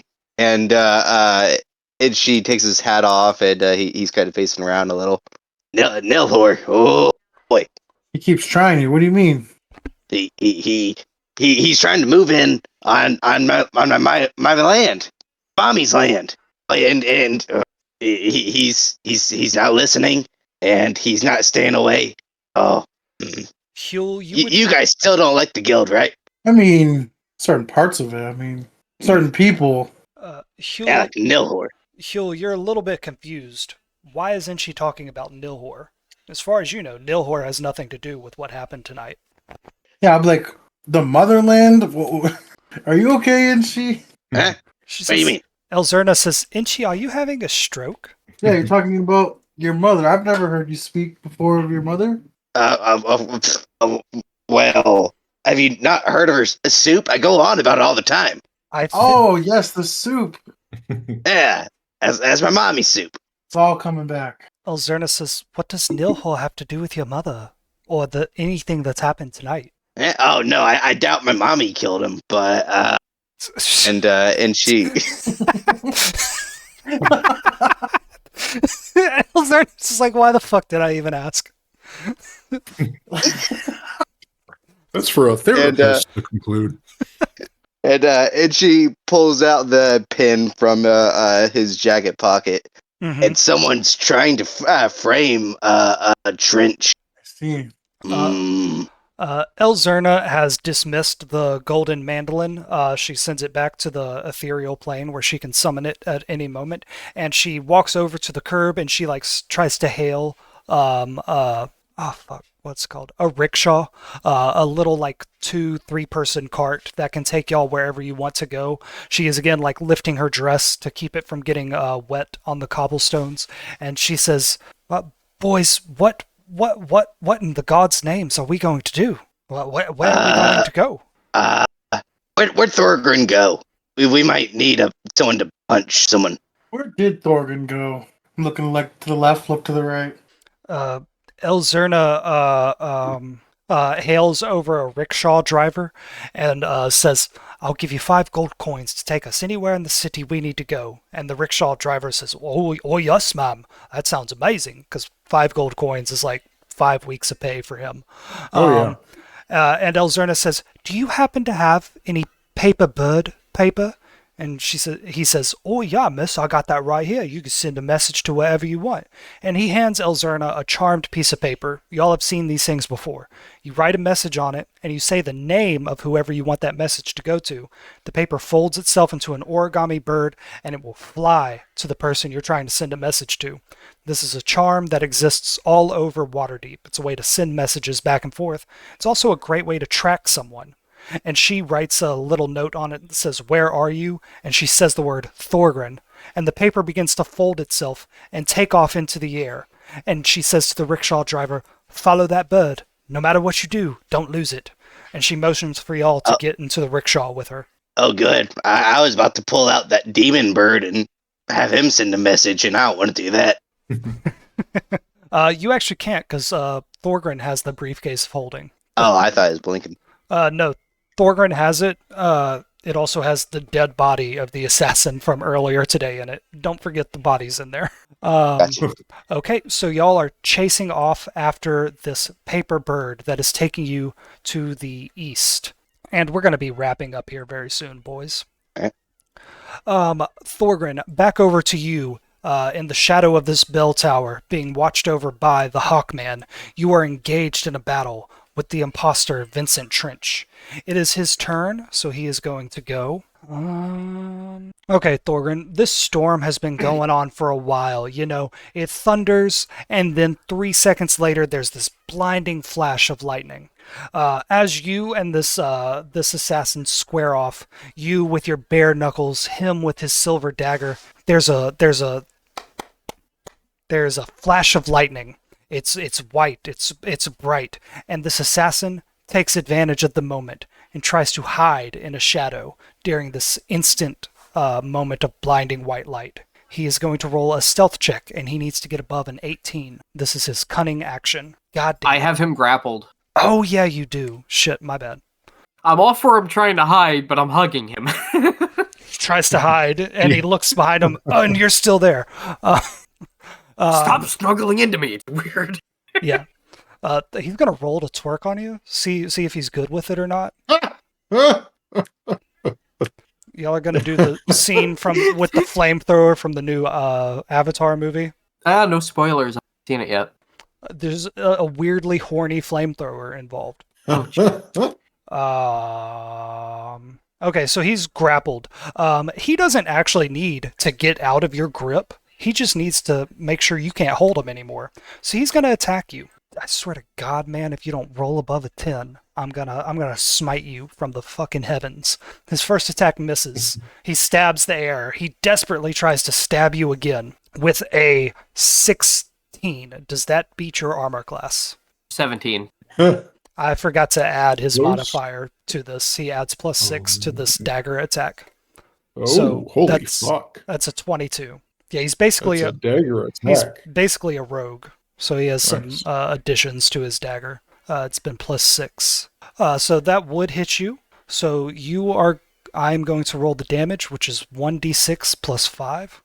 So you took 10 slashing damage, and I know you're raged, so that is halved. But, Thorgrim, you are also going to take, or you need to roll a Constitution saving throw, and you need to beat a 14. Poison? Yep. And this is his Uh, poison dagger. I am a dwarf, so I have advantage poison. Okay. Roll a Constitution check with advantage. 25. Of course, it's Thorgrim. Why am I making him roll anything? Okay, so you just by sheer force of will, you fight off the poison. You just concentrate really hard, and like some green poison flows back out of the wound. And that is his turn. Thorgrim, it's your turn. Roll a perception check. 20. 20. Yay, I can see! Dirty 20. Okay. Thorgrim, you hear running up just outside of your field of vision the plat, plat, plat, plat, plat of some shoes running along the wet cobblestone directly towards you. They are moving fast. Something about them seems sinister. What do you do? Okay. So, Buddy I have grappled. Does he have any other weapons on him? He has that silver dagger, and I guess he has his hands on him. He's also like a human, too, so he's bigger than you. He kind of covers your whole body.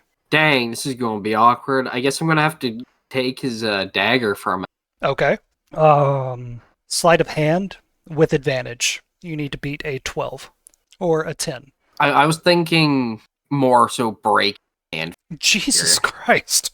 I don't. His wrist is slippery. Roll a strength check to see if you can break it. I'm getting flashbacks, Mike. Do you remember when we? Okay. I won't interrupt unless you permit it. This is probably funny. What is it? So, do you remember when we first played 5th edition, way back in February of 2014 in Cooper's apartment during the Super Bowl, which oddly enough, the two teams who played that Super Bowl are both the top seeds of the NFL this year. Anyway, and we were playing, I think it was like Horde of the Dragon Queen or whatever, and my character was like, I don't know. I just remember being like, well, I don't want to play like an evil character. I'll be kind of neutral. And then very soon into it, we were torturing a cultist for information, which was, not great, but I don't know. Maybe it says something about human psychology. Yeah, the barn torture. I remember that. Yeah. I don't remember if it worked or not. I think that was the last session of that campaign. I don't think we picked I was it up like, after that. Maybe I won't do that again. Do you know, I don't know how many times I've played the first chapter of Horde of the Dragon Queen and never gone beyond that? Like, such a ridiculous... Is it as many times as Tim has played Curse of Strahd? It's as many times as Tim has tried to start a Cyberpunk campaign. Oh, man. All right, Thorgrim, roll a strength check to break this man's wrist and grab his weapon. 18. That works. You break his wrist, he screams, and the dagger is falling to the cobblestone. Take that, assassin! Or I guess like you might have like grabbed the dagger with his hand in it, broken his wrist. I just have his wrist with the dagger in it still. Okay. That's what I'm picturing now. So you're just holding on to Stop his stabbing wrist. yourself! Oh my god. Okay, so there's this guy, and there's those footsteps running up behind you. You have this man's dagger grabbed. What do you do? He stabs himself. So you ignore those footsteps from behind. Yep, I'm dealing with this guy. All right, stop stabbing yourself. Stop stabbing yourself. How do you roll? Can I voice the NPC? Yeah, Sam. Roleplay this assassin. Fuck. Fuck me. I mean, I'm just holding him, and in my other hand, I'm holding his wrist, and I'm just stabbing wildly with it into him, like trying to make him self shank himself. My groin. Yeah, I'm just recklessly stabbing. All right. I'm smaller. I don't have to worry about being hit. I don't even know what roll this would be, so just roll damage. Roll 1d8. Add your torture proficiency bonus. Yeah. Can I plus fauna? Yeah, kind of like exhaustion. You have 1 point of PTSD now. They're gonna make a sad movie about you where somehow you're the victim of all this. Okay, so I have a question. Uh-huh. So if I'm stabbing him with my arm, well, I mean, I'm using my strength to stab him with his dagger. Uh-huh. I'm adding my strength. Do I get to add my rage bonus? Sure. and my divine fury, channel it through his weapon while he's stabbing himself. Yeah, I think so. If you ever do this again, I'm gonna have the guy put up a fight. But you like broke the dude's wrist, and like you're jerking on that, so he kind of does whatever you want. Getting stabbed hurts less than you like fucking with his wrist right now. So yeah, Okay. go ahead and roll all that. This weapon damage is 1d8, and then add all your modifiers to it. We're looking at a total of 16. Total of 16. Just a second. And I don't expect this to be happening again. Yeah, if this ever happens again, that's gonna be weird. Like if I had a Stop nickel stabbing yourself. for every time Thorgrim torture killed a guy. It wasn't torture. I gave him several times to, stop. Okay, he is an assassin. It's not like he's just doing it for some guy off the street. But I'm sure if you broke bomb. Yeah, if you Batista bombed someone and then broke their wrist and then made them stab themselves, they would answer any question you asked. I mean, I don't see him surrendering. You'd never know. This guy could have a very rich backstory. This is actually how I introduced Sam's character to the campaign. This is the guy I'm going to play. I'll make an assassin rogue. You don't have to, but that would be cool, because we don't have a rogue on this. Oh, Also, say less. Yeah, I thought we were going to get like. Did I say that out loud? Yeah. Am I 23? This campaign is extremely good for a rogue. Yes. I love how the campaign premise rogues. was like, oh, we're doing heists, and it's an illusion wizard, two bards, a bard and a ranger, and a barbarian. I'm like a thief, but I'm like a bard thief, you know. These illusions like a have rogue helped thief. in heists. Yeah. Yeah. A lot of your heists have been illusion based. You were invisible at the museum. You pretended to be Lord Castlanter at the talent show. Fucking 150-foot forest springing up in the city. 16 damage to this dude. What is he at? He's at 60. So that's going to put him at 76. Thorgrim, I will let you roll a second attack. Oh, no, wait. No. Wait. You do this the first time, and he turns into mist and teleports 10 feet away. This happens every time you damage him. Every time you hurt this guy, he turns to mist and teleports away, and you have no idea why.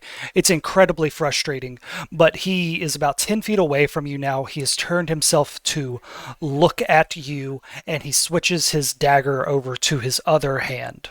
Thorgrim, what do you do? Well, I guess I'm gonna have to run the 10 feet over and re-grapple. Yeah, you have one action left. Yeah. Yeah, so I don't want him to run on his turn, so I'm gonna grapple him. Go ahead and roll that strength check. God damn it. 21. You just run over to him and you just tackle him and you grapple him. Fantastic. Hey, Thorgrim, what's your AC? 17. 17.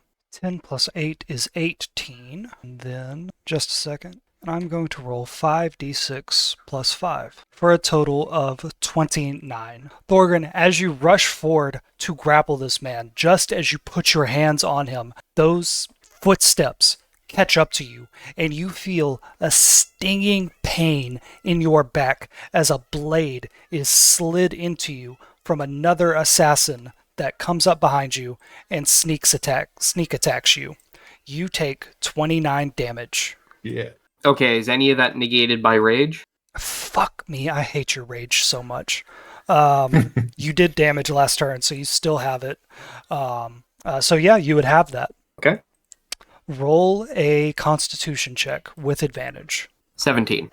17. Again, you are not poisoned. You hear whispered into your ear, "Go ahead, break his neck. I have no tolerance for weakness." Going over to the other guys in the rickshaw, y'all are all yelling at the guy, "Faster, faster, faster," as he chases after this paper bird that takes you along Waterdeep Way. You feel like you're getting closer and closer and closer, and suddenly the bird takes a left turn, and y'all start going down the Warriors Way, this street. And you could see up above you, or ahead of you, is the Hawkman, the walking statue, and this lonely-looking old bell tower. And you can see in a courtyard here, or in the middle of the road here, there are 3 figures standing in the road. Y'all are still about 100 feet away. You'll get there next turn. Inchi, Huel, what do you do? Or I'll say 60 feet. You're 60 feet away. What do y'all do? I'm sorry, can you please repeat that? Y'all followed the paper bird down a couple of roads, and you are now 60 feet away from 3 figures standing in the cobblestone road. You're assuming that one of those is Thorgrin. It's rainy, it's dark, you can't quite see perfectly, but 60 feet ahead of the rickshaw y'all are in, you can see the fight that Thorgrin is in. What do you do? And she's going to cast light again Okay. and fire it off towards the fight. Okay, there's no check or nothing for that? I don't think so, because it's just a ball of light that shines and illuminates. Okay. What? I just realized this is evocation, though. I mean, you have been teaching yourself different types of spells. And she convinces himself that this is an illusionary light. Yeah, you actually remember some of the words from that book about card tricks that you used to teach yourself, illusion magic. One of the passages sticks with you just all the time, and it says, "All magic is an illusion magic. What's more powerful, an actual fireball, or convincing someone that a fireball is coming directly towards them?" So you just think of light and you cast this ball of light that zips from you 60 feet away, and Thorgrin, your world is immediately flooded with the light of the sun. Huel, what do you do? I'm thinking. All right. I'm gonna creep up and I'm gonna hide. Am I gonna? You are about 60 feet away from them. A few different ideas how to approach this, but who's with us? You have I can't even do it. you have Elzerna Man, and Inchi and the rickshaw driver. I was gonna try to hide, but it's a creature larger than me. Everyone's the same size as me. I mean, you could hide behind the rickshaw if you can convince him to stay near this fight. Hey, another gold piece if you keep it running. You stay right here. All right. He says that he's not going to stop, but like you could hang off the side of it, like and kind of obscure yourself if you want. And he's just going to keep going straight forward. Does that sound good? Good. Or do you want him to stop? No, actually, could I jump up and get like some elevation, like do some sort of check to like jump up on like a Yeah. The rickshaw It's not is up on the roof, but like like Assassin's Creed, there's like stands and stuff, like little porches. You know what I'm saying? Like they can climb up on, but they're not, you know what I mean? Like 10, 15 feet up. Yeah, there's like a porch here, like of someone's like back door. They would come out here and just sit and watch people on the street. And like you notice the edges of this porch roof are actually painted yellow, which means it's a climbable object, and you just hop up there. Roll an acrobatics check for me. I see the yellow, and I throw him the gold piece, like I flip it with my, you know what I mean? Like you're flipping a coin to him, and then I had to leap up. All right, yeah. So like with that dirty 20, you stand on the roof of the rickshaw, and like he's like barreling towards this, and then he slams on the brakes, and that gives you like enough momentum as you jump to be able to get on the rooftops right here. So next turn, you and Inchi will enter the fight along with Elzerna. Or do either of you say anything to Elzerna? No, I don't actually. I look and see she's back, but like I'm okay. She summons. Hey, girl, you got better eyes than me. Is that Thorgrin over there? She is going to roll a perception check. She says no. She got a 2. Oh. Where? She says, but he's in that direction because that's where the paper bird is flying. Well, but it's not those 3, so I don't know. I don't see anyone else around. She said, I don't know. We'll just keep going towards them and see what happens. Yeah. All right, so she summons the golden mandolin into her hand. The rickshaw driver drives away. Next turn, y'all will enter combat. Going back over to Thorgrin. Thorgrin, you have this barely alive assassin. It's that fucking meme of like all the assassins pointing guns at each other in a church, and each of them like thinks they're the final assassin. You have this grappled assassin, or you have this assassin, and he's facing towards the west. You are grappling him, also facing towards the west, but you're behind him. And then behind you is a different assassin that is stabbing you in the side. Thorgrin, you go second here, so the assassins are going to go first. The assassin that you have grappled, the one that looks like Vincent Trench, is going to try to wiggle out of your grapple, so roll a strength check. Ooh, he got an 18. Crit 27. Of course, on my highest roll, you get a critical. You hold him back so hard, and he struggles against it so much that's going to eat up both of his actions. It's now the other assassin's turn, and he's just going to make a normal attack on you now. So he got a 6 plus 8 is a 14. That doesn't hit. He's going to do his second attack, and with that one, it is a 25, so that hits, and he's going to roll a d6 plus 5 for damage. So he got 7 damage. Thorgren, roll a constitution check with advantage. 22. Just a second. Okay, with that 22, you once again shrug off poison, and you hear that man in the mask behind you, the one that stabbed you twice now, go, "By all the gods that bless those who sneak in alleyways, you, my friend, are quite sturdy. Not nimble enough to be an assassin. Damn shame." Thorgren, it's your turn. What do you do? Okay. I have the one guy grappled. Mm-hmm. And then there's a guy behind you. Yeah. You are a Thorgren sandwich between two assassins. I was about to say, can I grapple the other guy too with my legs? No, fuck you. No. I'm not. No. Straight up. Full stop. Like, you ever see Brooklyn Nine-Nine, that scene with Terry Crews? He's got like 3 guys all like pinned down. I'm going for the rare double pin, the double grapple, the DM's nightmare. Thorgren knows Brazilian Jiu-Jitsu, okay? Yeah, I'm just gonna Yeah, he does. absolutely the Okay. fuck not. I'm not opening myself up to that can of worms. No. No, it's all good. All right. Well, Vic. I guess I'm just gonna pull the knife out of Buddy's floppy wrist, and I'm gonna just stab him twice. I got him grappled. I'm just stab. Yeah, the guy that looks like Vincent. Okay. He's gone through enough tonight. He doesn't even resist you pulling it out of his hand. And you would roll your attack with advantage. So go ahead and do that. Go ahead, since you get 2 attacks, just roll both attacks, and then we'll do both of your damage, if that's applicable. Sure. Attack 1 is 17. Jesus. Okay, that hits. Attack 2 is a dirty 20. Actually, hold up. Yep, that first one hits, and the second one also hits. So how much damage did you do to this guy? Let's see. So you said it was a D8 for the dagger? Yes. So I'm hitting twice, so 2d8. Yep. Sam, every time Double strength. Every time Brax attacks, he has to add 8 modifiers to it. Huh? Why? Okay, so 2d8 plus 8 plus 2d6 plus 2. What Thorgren does, okay? I'm a barbarian. I'm the group's muscle. So you got proficiency bonus, strength bonus, rage bonus. And I'm a zealot barbarian, so on my first attack, I also get divine fury, the d6 plus half level. Who's your god again? Not We the mentioned it highest, but- once. Yeah, so I'm seeing if you remember it. Your god that you definitely picked for character reasons and not for the stat boost. We playing with Scott? Well, no, it just never came back up. I forgot about it. I think it was Bane. No, it was the dwarven god of thieves. Moradin?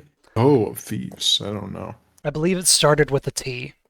No, I wasn't. I was worshipping a god of war, not a dwarven god. No, you got this Tempest? confused last. Tempest. Tempest is your god.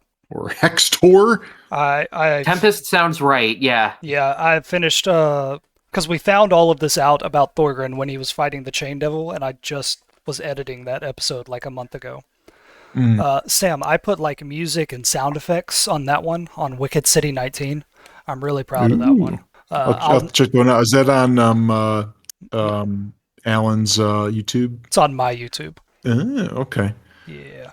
My god is Corel Narethian, god of elves. Yeah. I'm never doing music and sound effects again because it's way too much work. Okay. Yeah. How much damage total did you do to this guy for both hits, Thorgren? 18 total. For both hits? No. Like total, like both hits total. Yeah. Sorry, yes. Yes, total 18. Total Both. 18. That seems low for you. Yeah, I rolled 2 and a 4, and then on my Divine Fury I rolled a 1. Oh, okay. That would still put him at over what is necessary for him to be dead, and it puts him way over it. So, like, how would you want to kill this guy on the final blow? Grab the knife, spin him out so he's like exposed in front of me. Mm-hmm. Stab, stab, stab, stab, stab, stab, stab. You just turn him around and like speed shank him, like you're the Flash shanking him. Like as he's going down, I'm still going. And as you stand over that dead, lifeless body, huffing and puffing, the disguise self-spell wears away, and you see an assassin with a mask, just like you saw earlier in the alley today. And you hear from behind you, my, as vicious as a tiger are you not? Incredible. Going back to Huel, Inchi, and Elzerna, y'all are now here. Y'all are in the combat, and I'm just going to keep your initiative from when we rolled in the palace. So this is a new turn. Huel, you go first. There is a dead assassin in front of your friend Huel. Or there's a dead assassin in front of your friend Thorgrin, and then standing behind Thorgrin with another bloody silver dagger is a man dressed in all black, with a black mask and a black cape and a black body armor, with some white hair blowing in the wind. Huel, you're standing on the roof across the street. What do you do? I would like to attack this fella, but I'm gonna like kind of jump off the roof with a knife and then stab him. Mm-hmm. Oh, sick. This Just for thematic purposes. You are going to need to make an athletics check. We're gonna make your athletics roll your attack roll, okay? Oh yeah. But because you're going at it, you have the height advantage. I'm going to give you advantage on this roll. Ooh. Okay. 16. With a 16, you're running along. You pull your dagger out. Your clothes they're absorbing the water, but also the sequins and stuff you have on it. Whenever the lightning flashes, you are just a dazzling display of colors, and you leap off the roof as this lightning flashes, and you bring your knife down, and you're sure that you're going to hit this guy right in his shoulder. And when you're about 5 feet away from him, his head tilts and looks in your direction. He takes one step back, and you stab the dirt where he was standing, and you hear him chuckle. Is that your entire turn, Huel?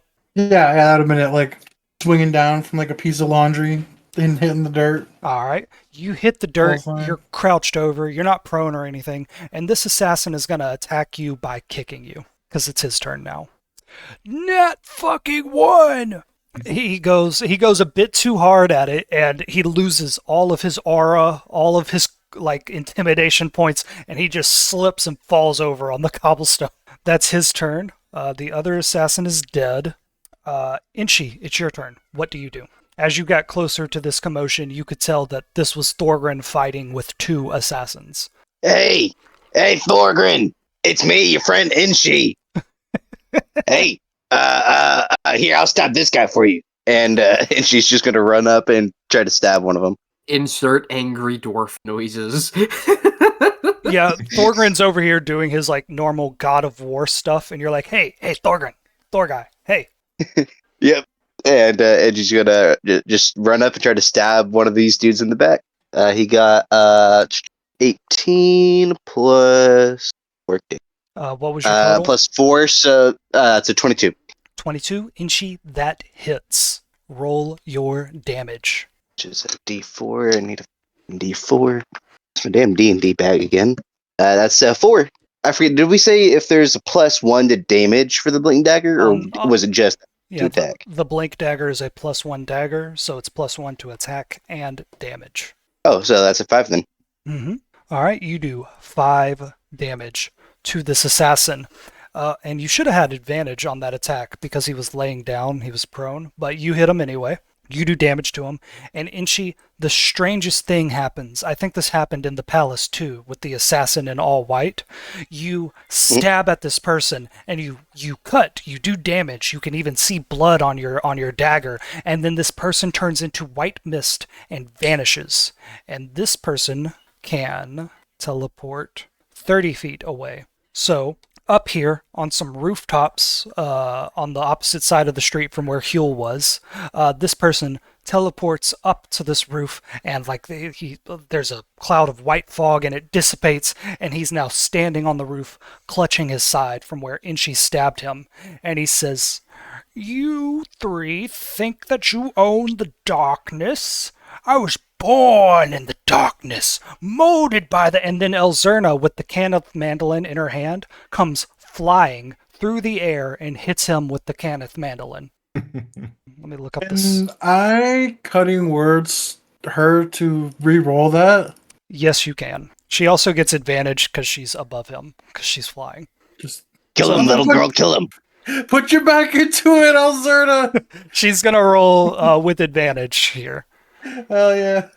With that 19, he says, "I was molded," bing, as this mandolin just hits him across the face. It is going to do 2d4 psychic damage because it played a note, and it can damage people who hear its notes who aren't friendly to it. And then he's going to take a d6 of bludgeoning damage as well. So I'm going to do the psychic damage first. He took 3 damage just from the sound of the Cannith mandolin in his ear, and then he is going to take a d6 of damage, 2. So Elzerna did a total of 5 damage to him, which isn't bad for an 8-year-old level 1 bard.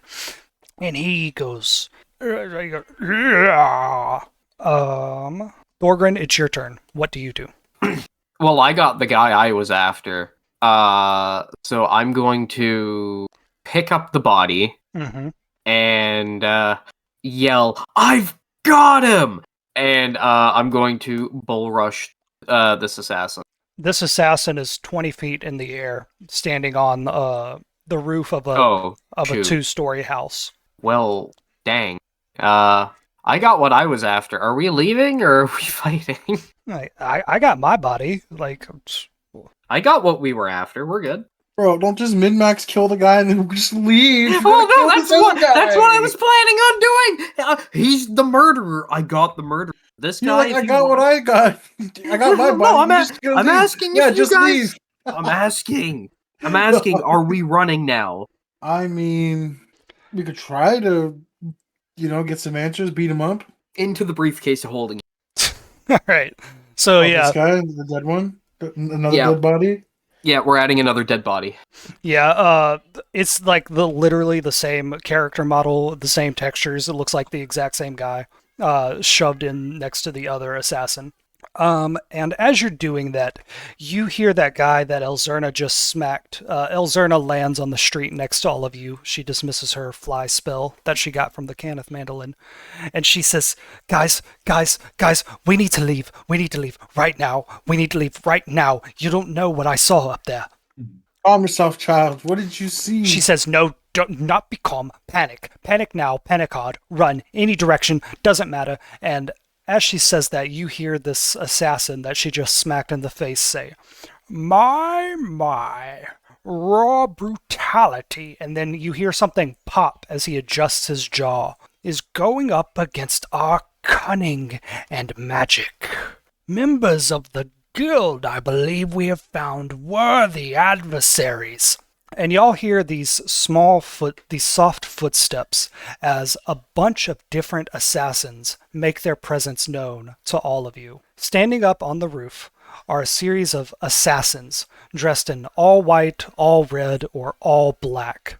And he says, you've merely been dealing with our apprentices up to now. This was supposed to be a simple job, but I, for one, enjoy a challenge. You have less than a day to live, half pints. And then he transforms into smoke and is blown away by the wind, as are all the other assassins here tonight. We got less than a day. How much less? Huel, Thorgrin, do you say anything? I mean, I was winning with my bare hands, so now that we have a timeline, I can get a real weapon. Thorgrin is just stuffing a body. Yeah. Just how quiet it is after they all disappear. Looking to the left, looking to the right, and I imagine it's just dead quiet. Huel, you You look to the left, you look to the right. The only sound now is the sound of the rain hitting the rooftops and the cobblestone streets. You look to your left where your buddy Thorgrin is bleeding from about 3 different cuts that he's not paying attention to at all, shoving another dead body into the briefcase of holding. You look to your right and you see your buddy Inchi scanning the rooftops, confused about what the timeline is. And then you look at Elzerna holding the golden mandolin. She is sweating. She's fortunately not bleeding. The rain is causing her blue hair dye to run down her face. Her nice, pretty dress that she bought just for this is ruined. It's covered in dirt and covered in rain and mud. And you wonder what exactly Vincent Trench has dragged all of you into. And that is where we're going to end it for tonight. Alrighty. Yeah. Yep.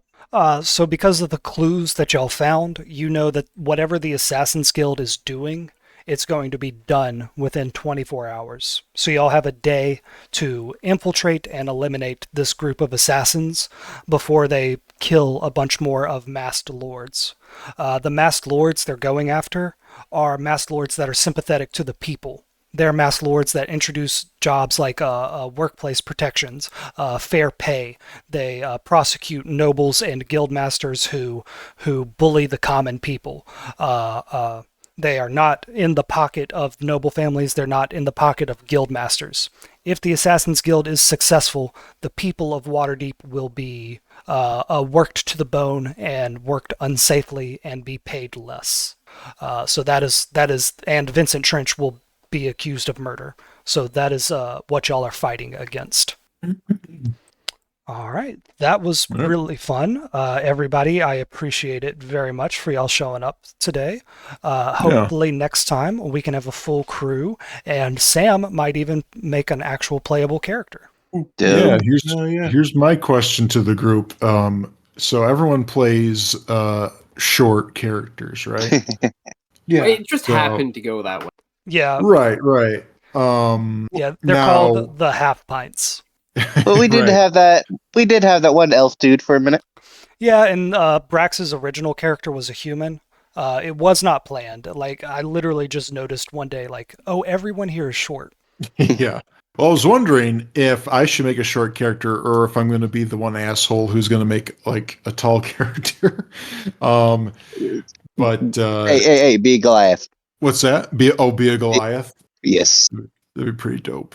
We could still play it like, oh, he's got a half a brain, so he's half a pint. You know, I don't kidding. Yeah, he's just we'll play it right. colored. Mm-hmm. A sneaky rogue Goliath.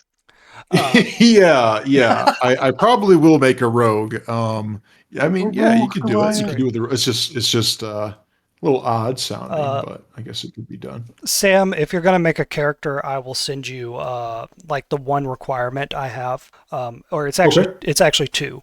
So you can be anything in an official 5e book. Literally anything. Waterdeep is to quote unquote progressive city, so you can be anything here and it's fine. All right. You're not gonna get Inchi doesn't get shit for being a goblin unless he does fucked up goblin shit. Right. I do. Yeah. And then the other condition was I want you to have a tie to some kind of criminal network in Waterdeep. Okay. Cool. Mm-hmm. And I'll send you. I'll send you the faction list. Yeah, do that. Nice. I think I have a copy of. It's been a while since I looked through my D&D books, but I do have. Let's say. I mean, they're all kind of old now, but the Sword Coast Adventurers Guide, is that still a relative book that might be handy? Yeah, any 5e book except for like the new 2024 rules. Right. Yeah, I'm not familiar with them, so cool. Yeah. And even though that's still technically 5e for some reason, Hasbro. Hey, hair folk stand at about 3 foot tall. If you want to be a little bunny rabbit. What are they called? Hair folk. Hair folk? That's sick. HARE folk. Oh, like Bugs Bunny? Yes. I mean, it's literally a rabbit person. If you want a small race too, you could also play an owlin. Owlin? Ooh. Yeah, they can be medium or small. Yeah, they're literally just miniature owl. That's very cute. Well, they're basically, what are they called? They're Aarakocra, but owls. Oh, okay. Ooh, what if I played a Kenku? And you can you can do small as well. Like that is an option. Right. Okay, interesting. Yeah, I love rogues. They're probably one of my favorite classes in general. Definitely in 5e. Rogues and paladins are my favorites. Yeah, cool. Yeah, I'll come up with something, and I'll probably end up playing soon. I've been meaning to get back into the swing of D&D. I haven't played in a while, so Yeah, man. be fun. Whenever this story arc is an interlude. Whenever it's done, we'll pick back up with the main plot, which I'm calling Part 2 of Wicked City. Now, is Wicked City your own thing, or is it kind of like a mesh between your own thing and Dragon Heist, or did you already do Dragon Heist? This is the Dragon Heist campaign. Okay. Yeah. I only played the beginning of Dragon Heist years and years ago. Yeah. This is 2019. This is significantly different from that. Before, right? Because this is probably going to go on. We didn't get far. Yeah. This story is going to go on for like another 2 sessions, maybe 3 if something happens. All right. And then after that, we'll start Part 2, and I'm going to post a big recap video of Part 1 and all the factions. But it'll be a good time to come in, because they just killed off the Castellanters, so you don't have to worry about them at all. And now the only villains left over is Xanathar and a group of evil bards. Xanathar. Zenny. Who are the evil bards?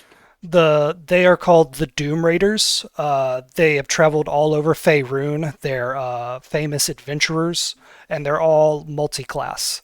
So there's the lead singer. He's like a level 13 bard, and then there's the drummer who is a level 3. They're a band. Yeah, they're a band. They're a punk band.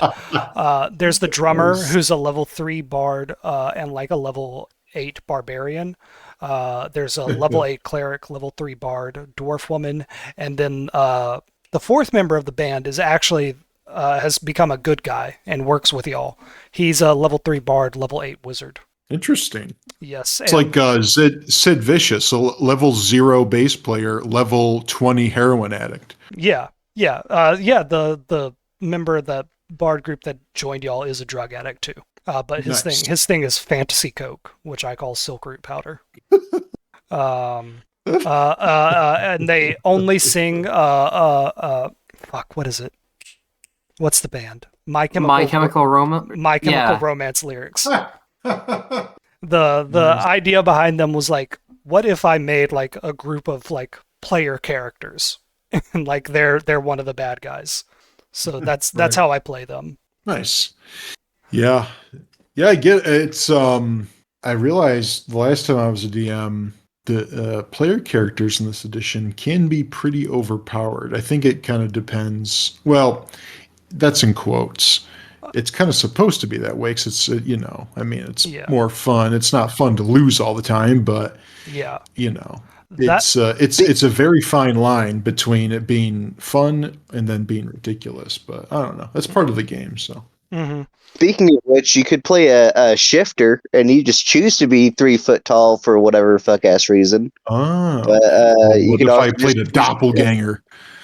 I was actually just looking at change get his teeth. Don't do that. You'll be a target. So I'll get the brick. To get or do it and don't tell us. That would be a great story arc. That would be fantastic, actually. So in order to get into the Vault of Dragons, you have to get 3 quote-unquote keys, and the keys are different items around Waterdeep. One key is 3 red dragon scales. The other key is a fist-sized chunk of bismuth, which is actually the artificer's heart. That's what powers all her mechanics. And then the third key is a dozen doppelganger teeth.